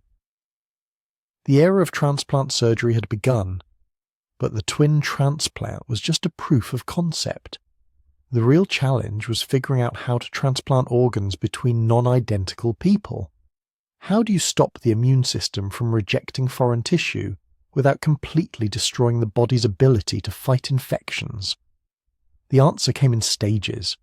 First, doctors discovered drugs that could suppress the immune system, chemicals that would turn down the body's defenses just enough to prevent rejection without leaving patients completely vulnerable to every passing infection. It was like trying to partially turn off a security system while your house was in a dangerous neighborhood. Too much suppression and infections would kill you. Too little and rejection would destroy the transplanted organ. But by the early 1960s, doctors were successfully transplanting kidneys between unrelated donors and recipients. Then came livers in 1967, then hearts. Christian Barnard performed the first human heart transplant in Cape Town, South Africa, on December 3, 1967. The patient, Louis Washkansky, survived 18 days before dying of pneumonia, his immune system weakened by the drugs keeping his body from rejecting Denise Darville's heart. But 18 days proved it could be done. Within a year, hundreds of heart transplants were being attempted worldwide. Most patients died within weeks or months, but a few survived, and those survivors proved that with the right drugs, the right surgical techniques, and the right post-operative care, you could replace a person's heart, and they could live. Not just survive, but actually live. Go home, return to work, spend time with their families.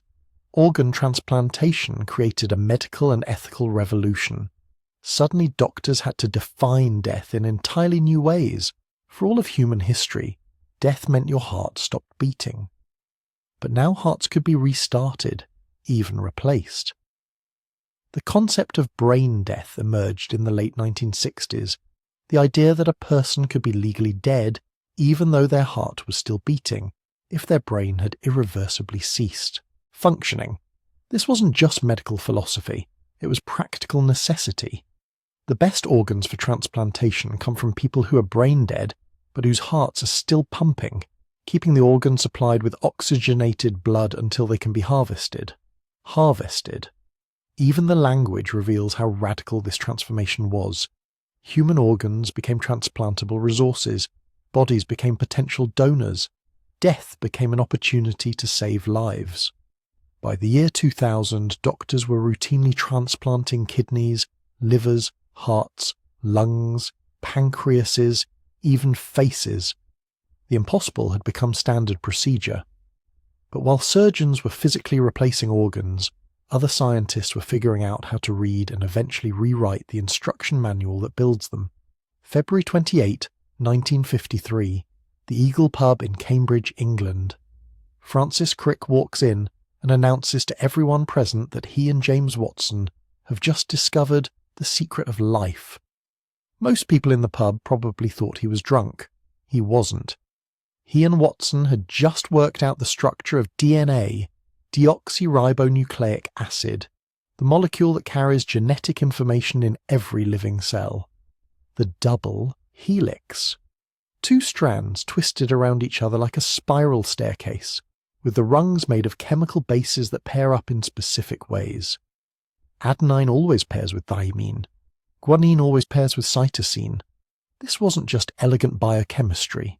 This was the mechanism of heredity, the way traits pass from parents to children, the physical basis of evolution, the instruction set that builds and maintains every human body. Watson and Crick's discovery, built on the X-ray crystallography work of Rosalind Franklin and others, unlocked a cascade of understanding. Within a decade, scientists had cracked the genetic code, figuring out how sequences of DNA bases translate into the amino acid sequences that make up proteins. Within 2 decades, they could identify genes responsible for specific diseases. Within 3 decades, they were beginning to manipulate genetic sequences, adding, removing, or modifying genes in laboratory organisms. The implications for medicine were staggering. For the first time, doctors could diagnose diseases before symptoms appeared.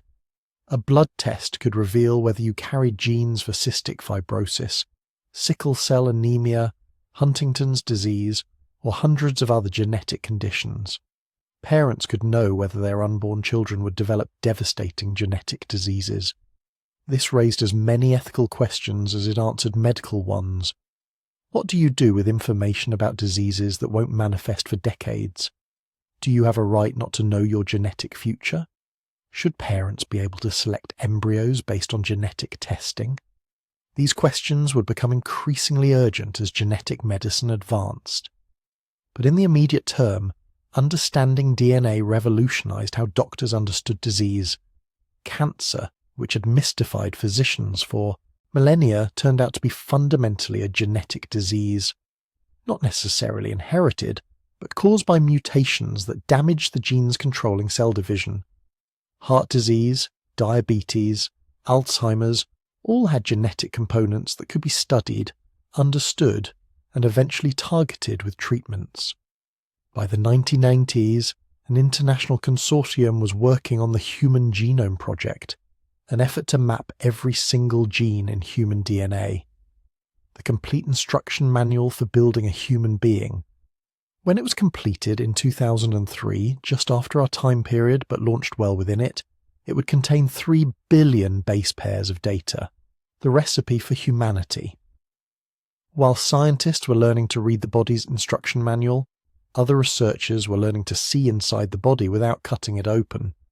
For all of medical history, the inside of a living human body had been a mystery. You could feel lumps, listen to heartbeats, observe symptoms, but you couldn't actually see what was happening inside without surgery. X-rays, discovered in 1895, had been revolutionary. Suddenly you could see bones, detect fractures, spot some tumours. But X-rays could only show dense structures. Soft tissues, organs, the brain, all remained invisible. Then in 1972, Godfrey Hounsfield and Alan Cormack developed computed tomography, the CT scan. The machine rotated an X-ray source around the patient's body, taking images from hundreds of different angles, then used computer algorithms to construct a three-dimensional image of the body's interior. For the first time in history, doctors could see a clear picture of the brain, heart, liver and kidneys without making a single incision. A patient would lie still for a few minutes while the machine hummed and whirred around them. Then, minutes later, doctors would have detailed cross-sectional images of their internal anatomy. Tumours that would have been undetectable until they caused symptoms could now be spotted when they were tiny and treatable. Internal bleeding could be located precisely. Strokes could be identified and categorised within minutes of a patient arriving at the emergency room, but CT scans still used radiation and weren't great at distinguishing between different types of soft tissue. Enter magnetic resonance imaging, MRI. Developed in the 1970s and becoming widespread in the 1980s, MRI used powerful magnetic fields and radio waves to create even more detailed images. No radiation, better contrast between different tissue types, unprecedented ability to visualize the brain, spinal cord, and joints. The physics behind MRI is mind-bendingly complex, involving nuclear magnetic resonance, quantum mechanical spin states, and carefully controlled magnetic field gradients. But the practical result was simple. Doctors could see inside living bodies with a clarity that would have seemed like science fiction just decades earlier. Then came PET scans, positron emission tomography, which could visualize not just structure but function. By injecting patients with radioactive tracers that concentrated in metabolically active tissue, doctors could watch the brain thinking, identify which parts of tumours were growing most aggressively, and detect cancer metastases throughout the entire body in a single scan. The invisible had become visible, but perhaps no single medical development transformed society as profoundly as a simple pill. May 9, 1960. The FDA approved the first oral contraceptive, Enovid, the birth control pill. On the surface, this was just another pharmaceutical development, synthetic hormones that prevented ovulation, simple biochemistry really. But the social implications were seismic. For all of human history, sex and reproduction had been inextricably linked. Women's lives had been shaped by this biological reality. Puberty meant beginning a cycle of pregnancy, childbirth, and child-rearing that would dominate their adult lives. Women had children because that's what happened when you had sex. They had as many children as biology provided. Some societies had developed contraceptive methods, from ancient Egyptian pessaries to condoms made of animal intestines. But nothing was reliable. Nothing gave women true reproductive control. The pill changed everything. For the first time, women could reliably separate sex from reproduction. They could choose when and whether to have children. They could pursue education and careers without the constant threat of unplanned pregnancy derailing their plans. They could control their own fertility with the same simple daily routine as taking a vitamin. The social transformation happened remarkably quickly. Women's college enrollment surged. Career opportunities expanded. The average age of first marriage rose. Birth rates declined. None of this was universally welcomed. Religious leaders condemned the pill as an assault on traditional family structures. Some doctors refused to prescribe it. Many pharmacies wouldn't stock it. In the United States, it wasn't even legal to provide contraceptives to unmarried women in all states until a 1972 Supreme Court decision. But the resistance couldn't stop the transformation. By 1965, 1 in 4 married women in the United States was using the pill. By 1973, millions worldwide were taking it. The pill wasn't just medicine. It was social revolution in pharmaceutical form. It gave women something they'd never had before, genuine autonomy over their reproductive lives. And once that power was granted, there was no taking it back. But medicine's triumphant march forward hit a terrifying obstacle in the early 1980s. June 5, 1981. the CDC published a report about 5 previously healthy gay men in Los Angeles who had developed a rare type of pneumonia. All 5 had severely compromised immune systems for no apparent reason. 2 had already died. Over the following months, more cases appeared, then dozens, then hundreds. Young, previously healthy people, mostly gay, men but increasingly intravenous drug users and haemophiliacs, were dying of infections that healthy immune systems easily fought off. Something was destroying their immune systems, but nobody knew what. The medical community called it GRID, gay-related immune deficiency. The media called it the gay plague. The public panicked. Could you catch it from toilet seats? From kissing? From being near someone who had it? Nobody knew. And because it initially affected stigmatized populations, the government response was catastrophic slow. Research funding was minimal. Public health campaigns were non-existent. Patients were treated like pariahs, refused service by doctors, evicted from apartments, fired from jobs. Some died alone in hospital rooms that medical staff would enter only in full protective gear. The death toll mounted. 1982, 500 deaths in the US. 1985, 8,000 deaths. 1990, 120,000 cumulative deaths. Young men were dying in their 20s and 30s, their bodies ravaged by opportunistic infections and rare cancers. The disease had been renamed AIDS, acquired immunodeficiency syndrome, and by 1983 researchers had identified the cause. A retrovirus that infected and destroyed the immune system's T cells. A HIV, human immunodeficiency virus. It spread through blood and sexual contact. But knowing the cause didn't mean doctors could treat it. Throughout the 1980s, an HIV diagnosis was a death sentence. You might live 2 years, maybe 5 if you were lucky. But eventually the virus would destroy your immune system completely, and some infection, pneumocystis pneumonia, toxoplasmosis, Kaposi's sarcoma, would kill you. Then, slowly, progress. In 1987, AZT became the first drug approved to treat HIV. It didn't cure the disease, but it slowed the virus's replication, giving patients a few more months or years. Through the 1990s, more drugs were developed, each targeting different parts of the virus's life cycle.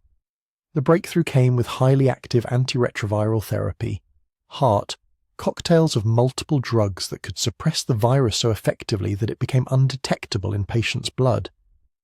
People who would have died started living, not just surviving on their deathbeds, but actually living normal lifespans, working, having relationships. By the late 1990s, HIV had transformed from a death sentence to a manageable chronic condition, at least for people with access to treatment. The AIDS crisis taught medicine crucial lessons about emerging diseases, about the importance of funding research for stigmatized populations, and about how social factors shape medical outcomes. It also demonstrated something profound about medical research. When resources and attention finally focused on a problem, progress could be shockingly fast. That same pattern played out with cancer. For most of medical history, cancer had been a death sentence. Surgery could remove isolated tumours if caught early, but any cancer that had spread was untreatable.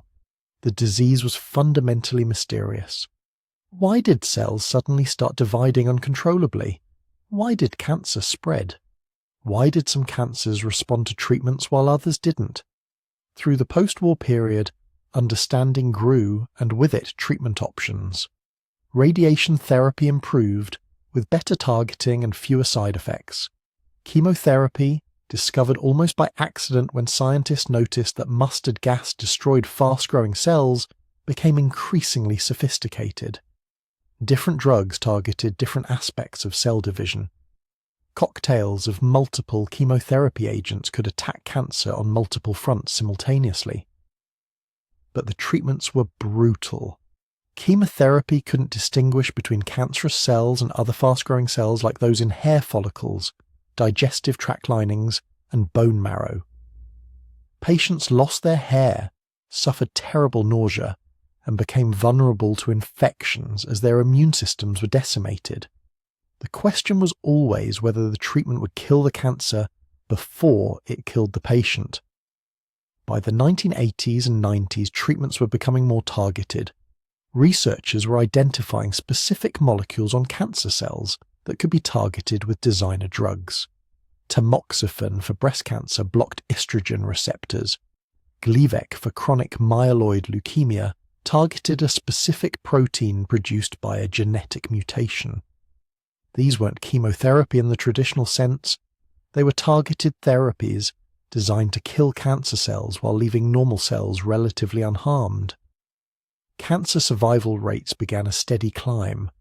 5-year survival for childhood leukemia went from 10% in the 1960s to 75% by the 1990s. Breast cancer 5-year survival rose from 63% to 85%. Colorectal cancer survival nearly doubled. Cancer was still terrifying, still deadly, but increasingly it was survivable.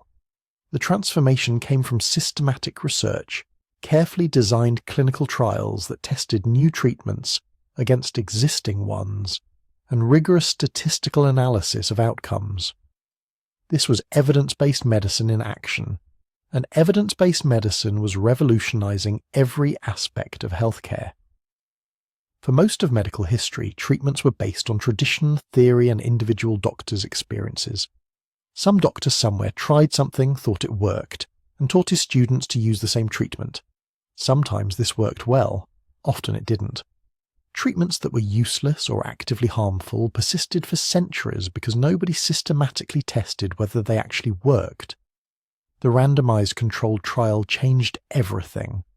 Instead of assuming a treatment worked based on tradition or theory, you tested it. You randomly assigned patients to receive either the new treatment or the current standard of care, then tracked outcomes. If the new treatment produced better results, you adopted it. If not, you discarded it. Simple in concept, revolutionary in practice. By the 1970s and 80s, randomized trials were becoming the gold standard for evaluating medical treatments. Meta-analyses that combined data from multiple trials could identify small effects that individual studies might miss. Systematic reviews evaluated all the evidence for specific treatments, separating genuine benefits from statistical noise. Professional medical organizations began issuing evidence-based guidelines for treating everything from heart attacks to depression. Treatments were standardized based on what actually worked rather than what doctors thought should work. The result was dramatic improvement in outcomes. Survival rates for heart attacks doubled, then doubled again, as evidence-based treatments, clot-busting drugs, aspirin, beta blockers became standard. Surgical outcomes improved as studies identified best practices for everything, from anesthesia to post-operative care. Even diseases without cures became more manageable as evidence accumulated about which treatments provided the best quality of life. Medicine was becoming a science in the truest sense. Hypothesis testing, data collection, peer review, gradual accumulation of reliable knowledge. Not the heroic individual physician relying on intuition and experience, but collaborative networks of researchers systematically testing interventions and sharing results. By the year 2000, medicine had been transformed. Diseases that had killed millions were rare or eradicated. Organs could be transplanted. The genetic basis of disease was understood. The body's interior could be visualized in real time. Women controlled their fertility. HIV was manageable. Cancer was increasingly survivable. And systematic evidence determined treatment.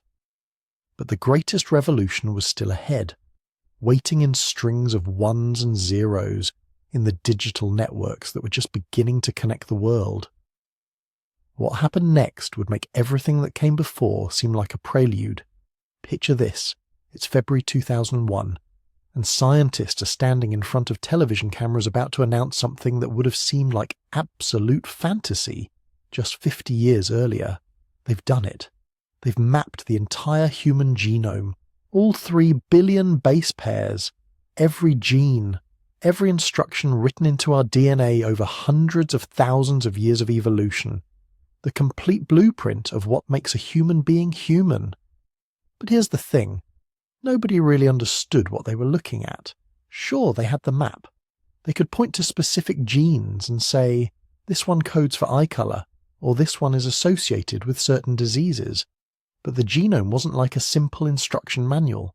It was more like finding a library containing every book ever written about how to build and maintain a human body.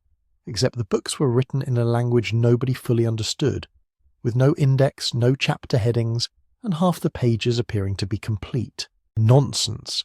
Those junk DNA sections, turns out they weren't junk at all.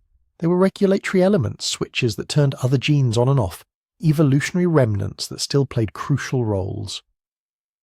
The genome was revealing itself to be far more complex and beautiful than anyone had imagined. But even with all that complexity, the promise was intoxicating. Personalized medicine. That was the dream. Instead of giving everyone the same drug and hoping it worked, doctors would analyze your specific genetic makeup and prescribe treatments designed exactly for you.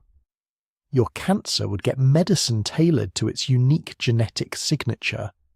Your depression would be treated with drugs matched to your brain chemistry. Your heart disease would be prevented decades before it started because doctors would see it written in your genes. 20 years later, we're getting there. Slowly, very slowly, but we're getting there. Cancer treatments are increasingly personalized based on the tumor's genetic profile. Pharmacogenomics is helping doctors understand why some people respond to certain drugs while others don't. Genetic screening can identify risks for hundreds of diseases before symptoms ever appear. The problem is, biology doesn't care about our timelines. Every answer revealed 10 new questions. Every gene we understood showed us 100 more connections we didn't. The human body turned out to be vastly more complicated than the genome map could capture. And then, in 2012, 2 scientists changed everything again. Jennifer Doudna and Emmanuelle Charpentier published a paper describing a system they called CRISPR. Most people had never heard of it. Within 5 years, it would revolutionize biology. Within 10, it would win them the Nobel Prize. Here's what CRISPR does. Remember how we said the genome was like a library? Well, CRISPR is like having molecular scissors that can cut out specific sentences, replace them with new ones, or delete them entirely. Except these scissors are precise down to individual letters, and they work in living cells, in living humans. The implications hit like a lightning bolt.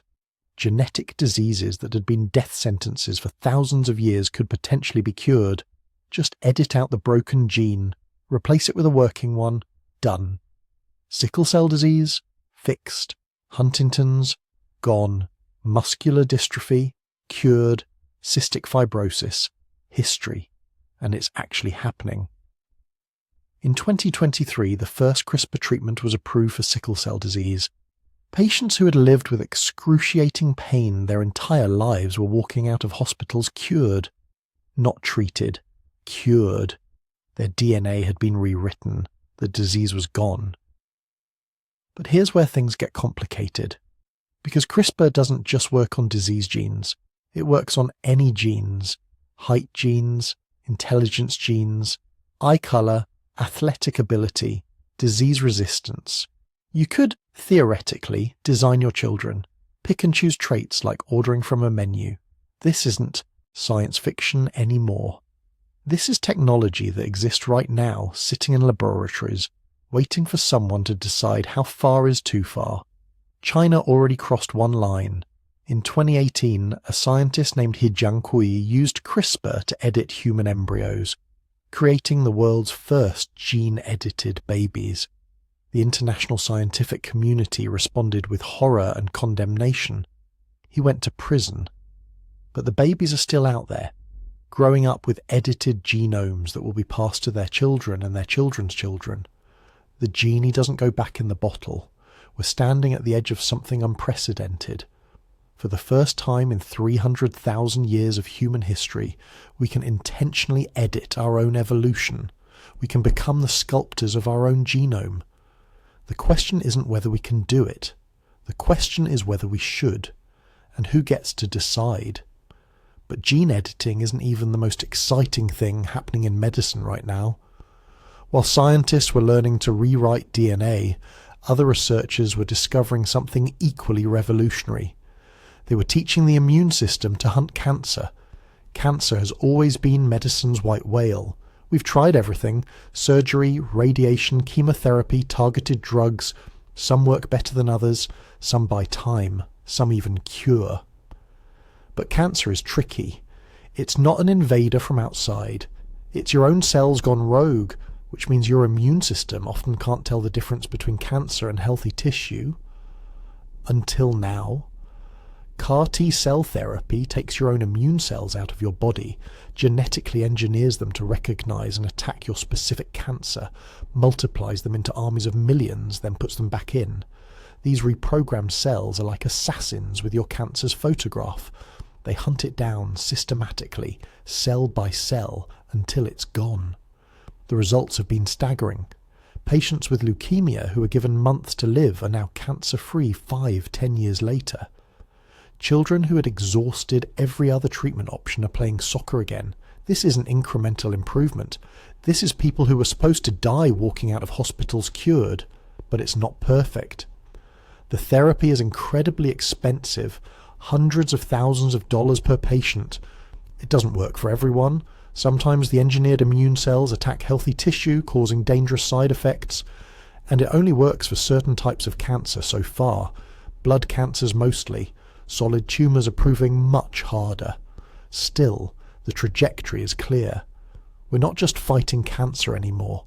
We're turning the body's own defences into precision weapons. We're making cancer into something the immune system can see and destroy.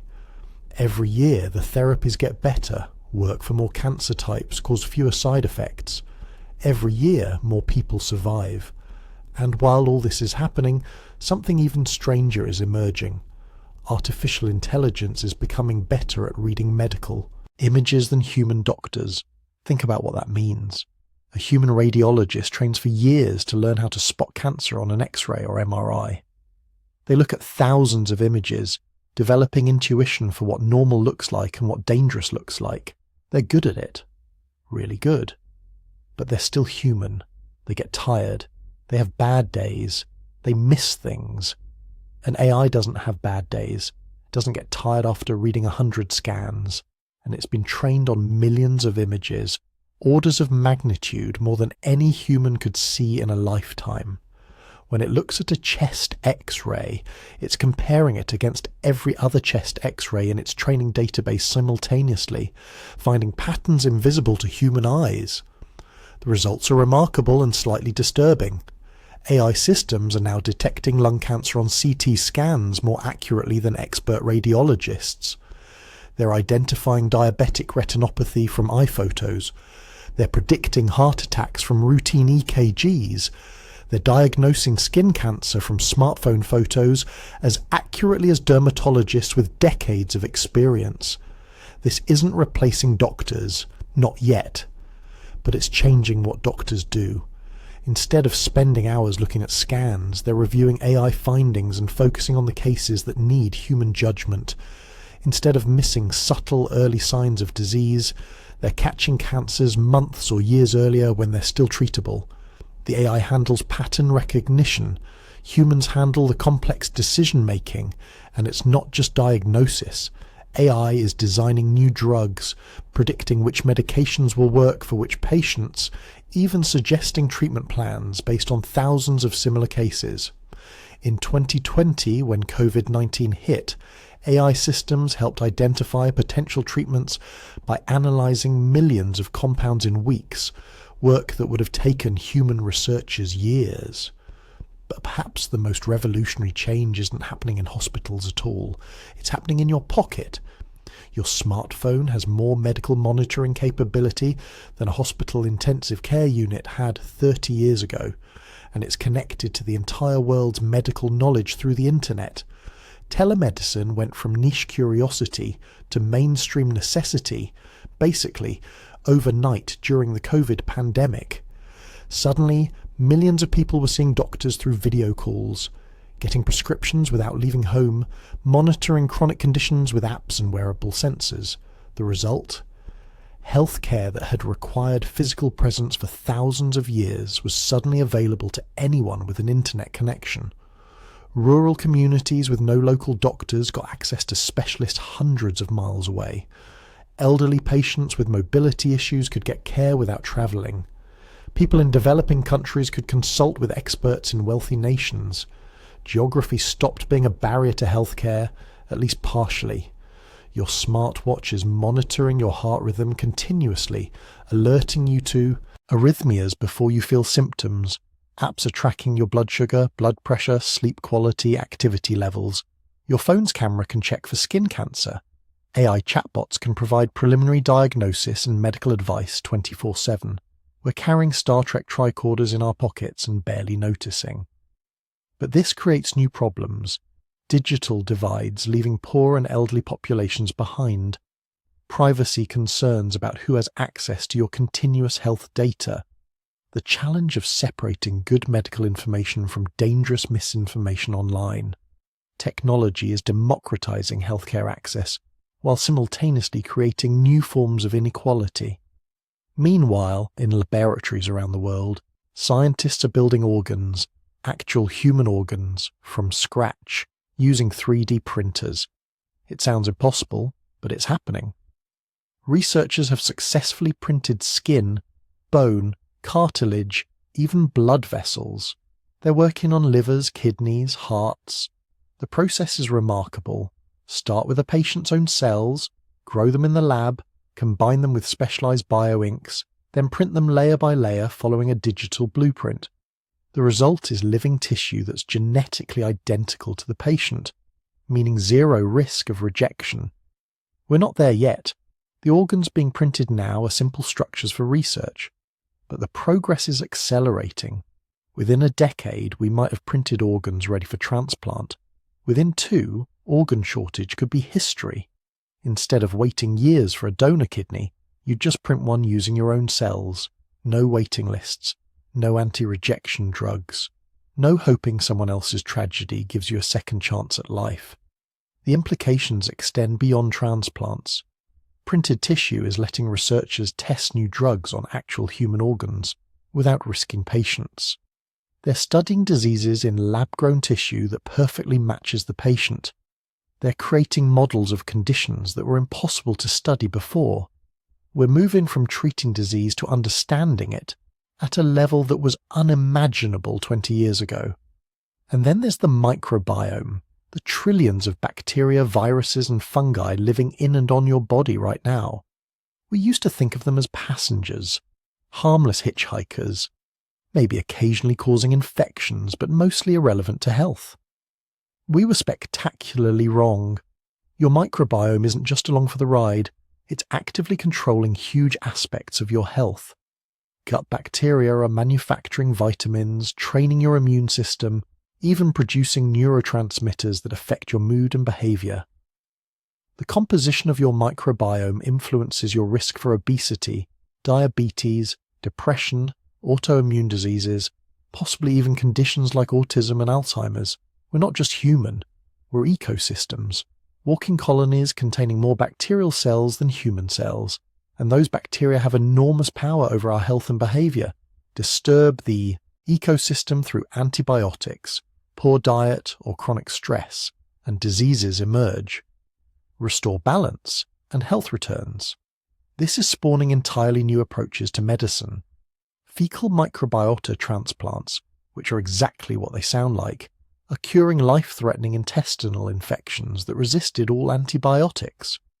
Probiotic treatments are showing promise for everything from anxiety to inflammatory bowel disease. Scientists are identifying specific bacterial strains that protect against disease and engineering new probiotics to prevent illness before it starts. We're learning that health isn't just about human cells functioning properly. It's about maintaining the complex ecosystem that is a human body, including the trillions of microscopic organisms that call us home. But for all these advances, for all the diseases we've cured and mysteries we've solved, enormous questions remain unanswered. We still don't really understand consciousness. How does 3 pounds of wet biological tissue create the subjective experience of being you? We can map the brain, identify regions associated with different functions, even record individual neurons firing. But we can't explain how any of that produces the inner sense of awareness, the feeling of existing. We still can't reverse aging. We've extended lifespans dramatically, but we can't stop the fundamental process that makes cells deteriorate and die. We don't even fully understand why we age. Is it programmed obsolescence, evolutionary selected because death makes room for new generations? Or is it just accumulated damage, wear and tear that could theoretically be repaired? And if we could reverse aging, should we? What happens to society when people live for centuries? We still can't predict or prevent pandemics. COVID-19 showed us that despite all our technology, all our medical advances, a novel virus can still shut down civilization. We're better prepared now than we were in 1918, but we're also more connected, more urbanized, more vulnerable to rapid disease spread. The next pandemic could come from anywhere, anytime, and we're in a race between our ability to develop treatments and the virus's ability to evolve resistance. Medicine has come so far, from trepanation to CRISPR, from herbal remedies to engineered immune cells, from shamanic healing to AI diagnosis. We've extended human lifespan by decades. We've conquered diseases that killed millions. We've developed tools that would seem like magic to physicians just a century ago. But we're also facing challenges unprecedented in human history. Gene editing, raising questions we barely know how to ask. AI changing the fundamental nature of medical practice. Technology creating new inequalities even as it solves old problems. And through it all, the basic human drive that's propelled medicine for 300,000 years remains unchanged. The desperate need to heal, to ease suffering, to keep death at bay for one more day, one more year, one more lifetime. We're standing at the threshold. Behind us 300,000 years of human healing, from desperate prehistoric surgery to the miracles of modern medicine. Ahead of us, possibilities that would have seemed impossible just decades ago. The cure for aging, the end of genetic disease, the conquest of cancer, maybe even the solution to consciousness itself. We don't know what the next chapter holds, but if history teaches us anything, it's this. Humans will keep trying, keep experimenting, keep pushing against the boundaries of what's possible, because that's what we've always done. That's what kept us alive through ice ages and bottlenecks and plagues. That's what turned frightened primates into the species that rewrites its own DNA and teaches its immune system to hunt cancer. The eternal quest to heal continues, and we're just getting started. So here we are, 300,000 years after a Neanderthal elder carefully positioned willow bark on an infected wound. 5,000 years after Sumerian physicians first wrote down their healing formulas. 2,500 years after Hippocrates declared that diseases had natural causes, not divine punishment. 500 years after Vesalius cut open cadavers to reveal the actual architecture of the human body. 150 years after Lister proved that invisible microbes were killing surgical patients. 80 years after Fleming discovered that bread mold could stop infections that had killed millions. 50 years after the first heart transplant. 25 years after we decoded the entire human genome. And we're still trying to figure out how to keep each other alive. That's the central paradox of medicine's entire history. We've made progress that would seem like divine intervention to our ancestors. We've eliminated diseases that once killed half of all children before their 5th birthday. We've learned to transplant organs, edit genes, print living tissue, cure cancers that were death sentences just decades ago. We've extended human lifespan by decades in most of the world, centuries in some places compared to our prehistoric ancestors. But we still get sick. We still age. We still die. Every single person who's ever lived has eventually failed to keep living. Every medical breakthrough just moves the goalpost, reveals new frontiers of suffering we didn't even know existed. We cure smallpox and discover Alzheimer's. We master bacterial infections and face antibiotic resistance. We decode the genome and realize how terrifyingly complex gene interactions actually are. This isn't a failure, it's the engine. The fact that death remains inevitable is precisely what's driven 300,000 years of relentless innovation. Every healer in history, from that first Neanderthal who figured out certain plants reduced pain, to the researchers right now working on CRISPR therapies and artificial organs, they're all driven by the same fundamental human instinct. When someone we care about is suffering, we refuse to accept it. We try something, anything. We experiment, we fail, we try again. That's the continuous thread running through this entire story. Not the technologies, not the theories, not even the discoveries. It's the compassion, the unwillingness to watch suffering and do nothing. That Neanderthal healer and the modern genetic engineer are separated by 300,000 years and technologies that would seem like magic. But they're driven by exactly the same impulse. Someone is hurting, I need to help. And here's what's changed most dramatically in just the last few decades. That knowledge, those healing techniques that were once guarded secrets passed from master to apprentice, reserved for priests and elite physicians, accessible only to the wealthy and powerful, they're now available to billions.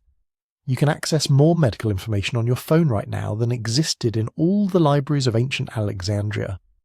A farmer in rural India can watch a surgical technique being performed at Johns Hopkins. A student in Lagos can study the same genetics textbook as someone at Oxford. The democratization of medical knowledge is accelerating faster than at any point in human history.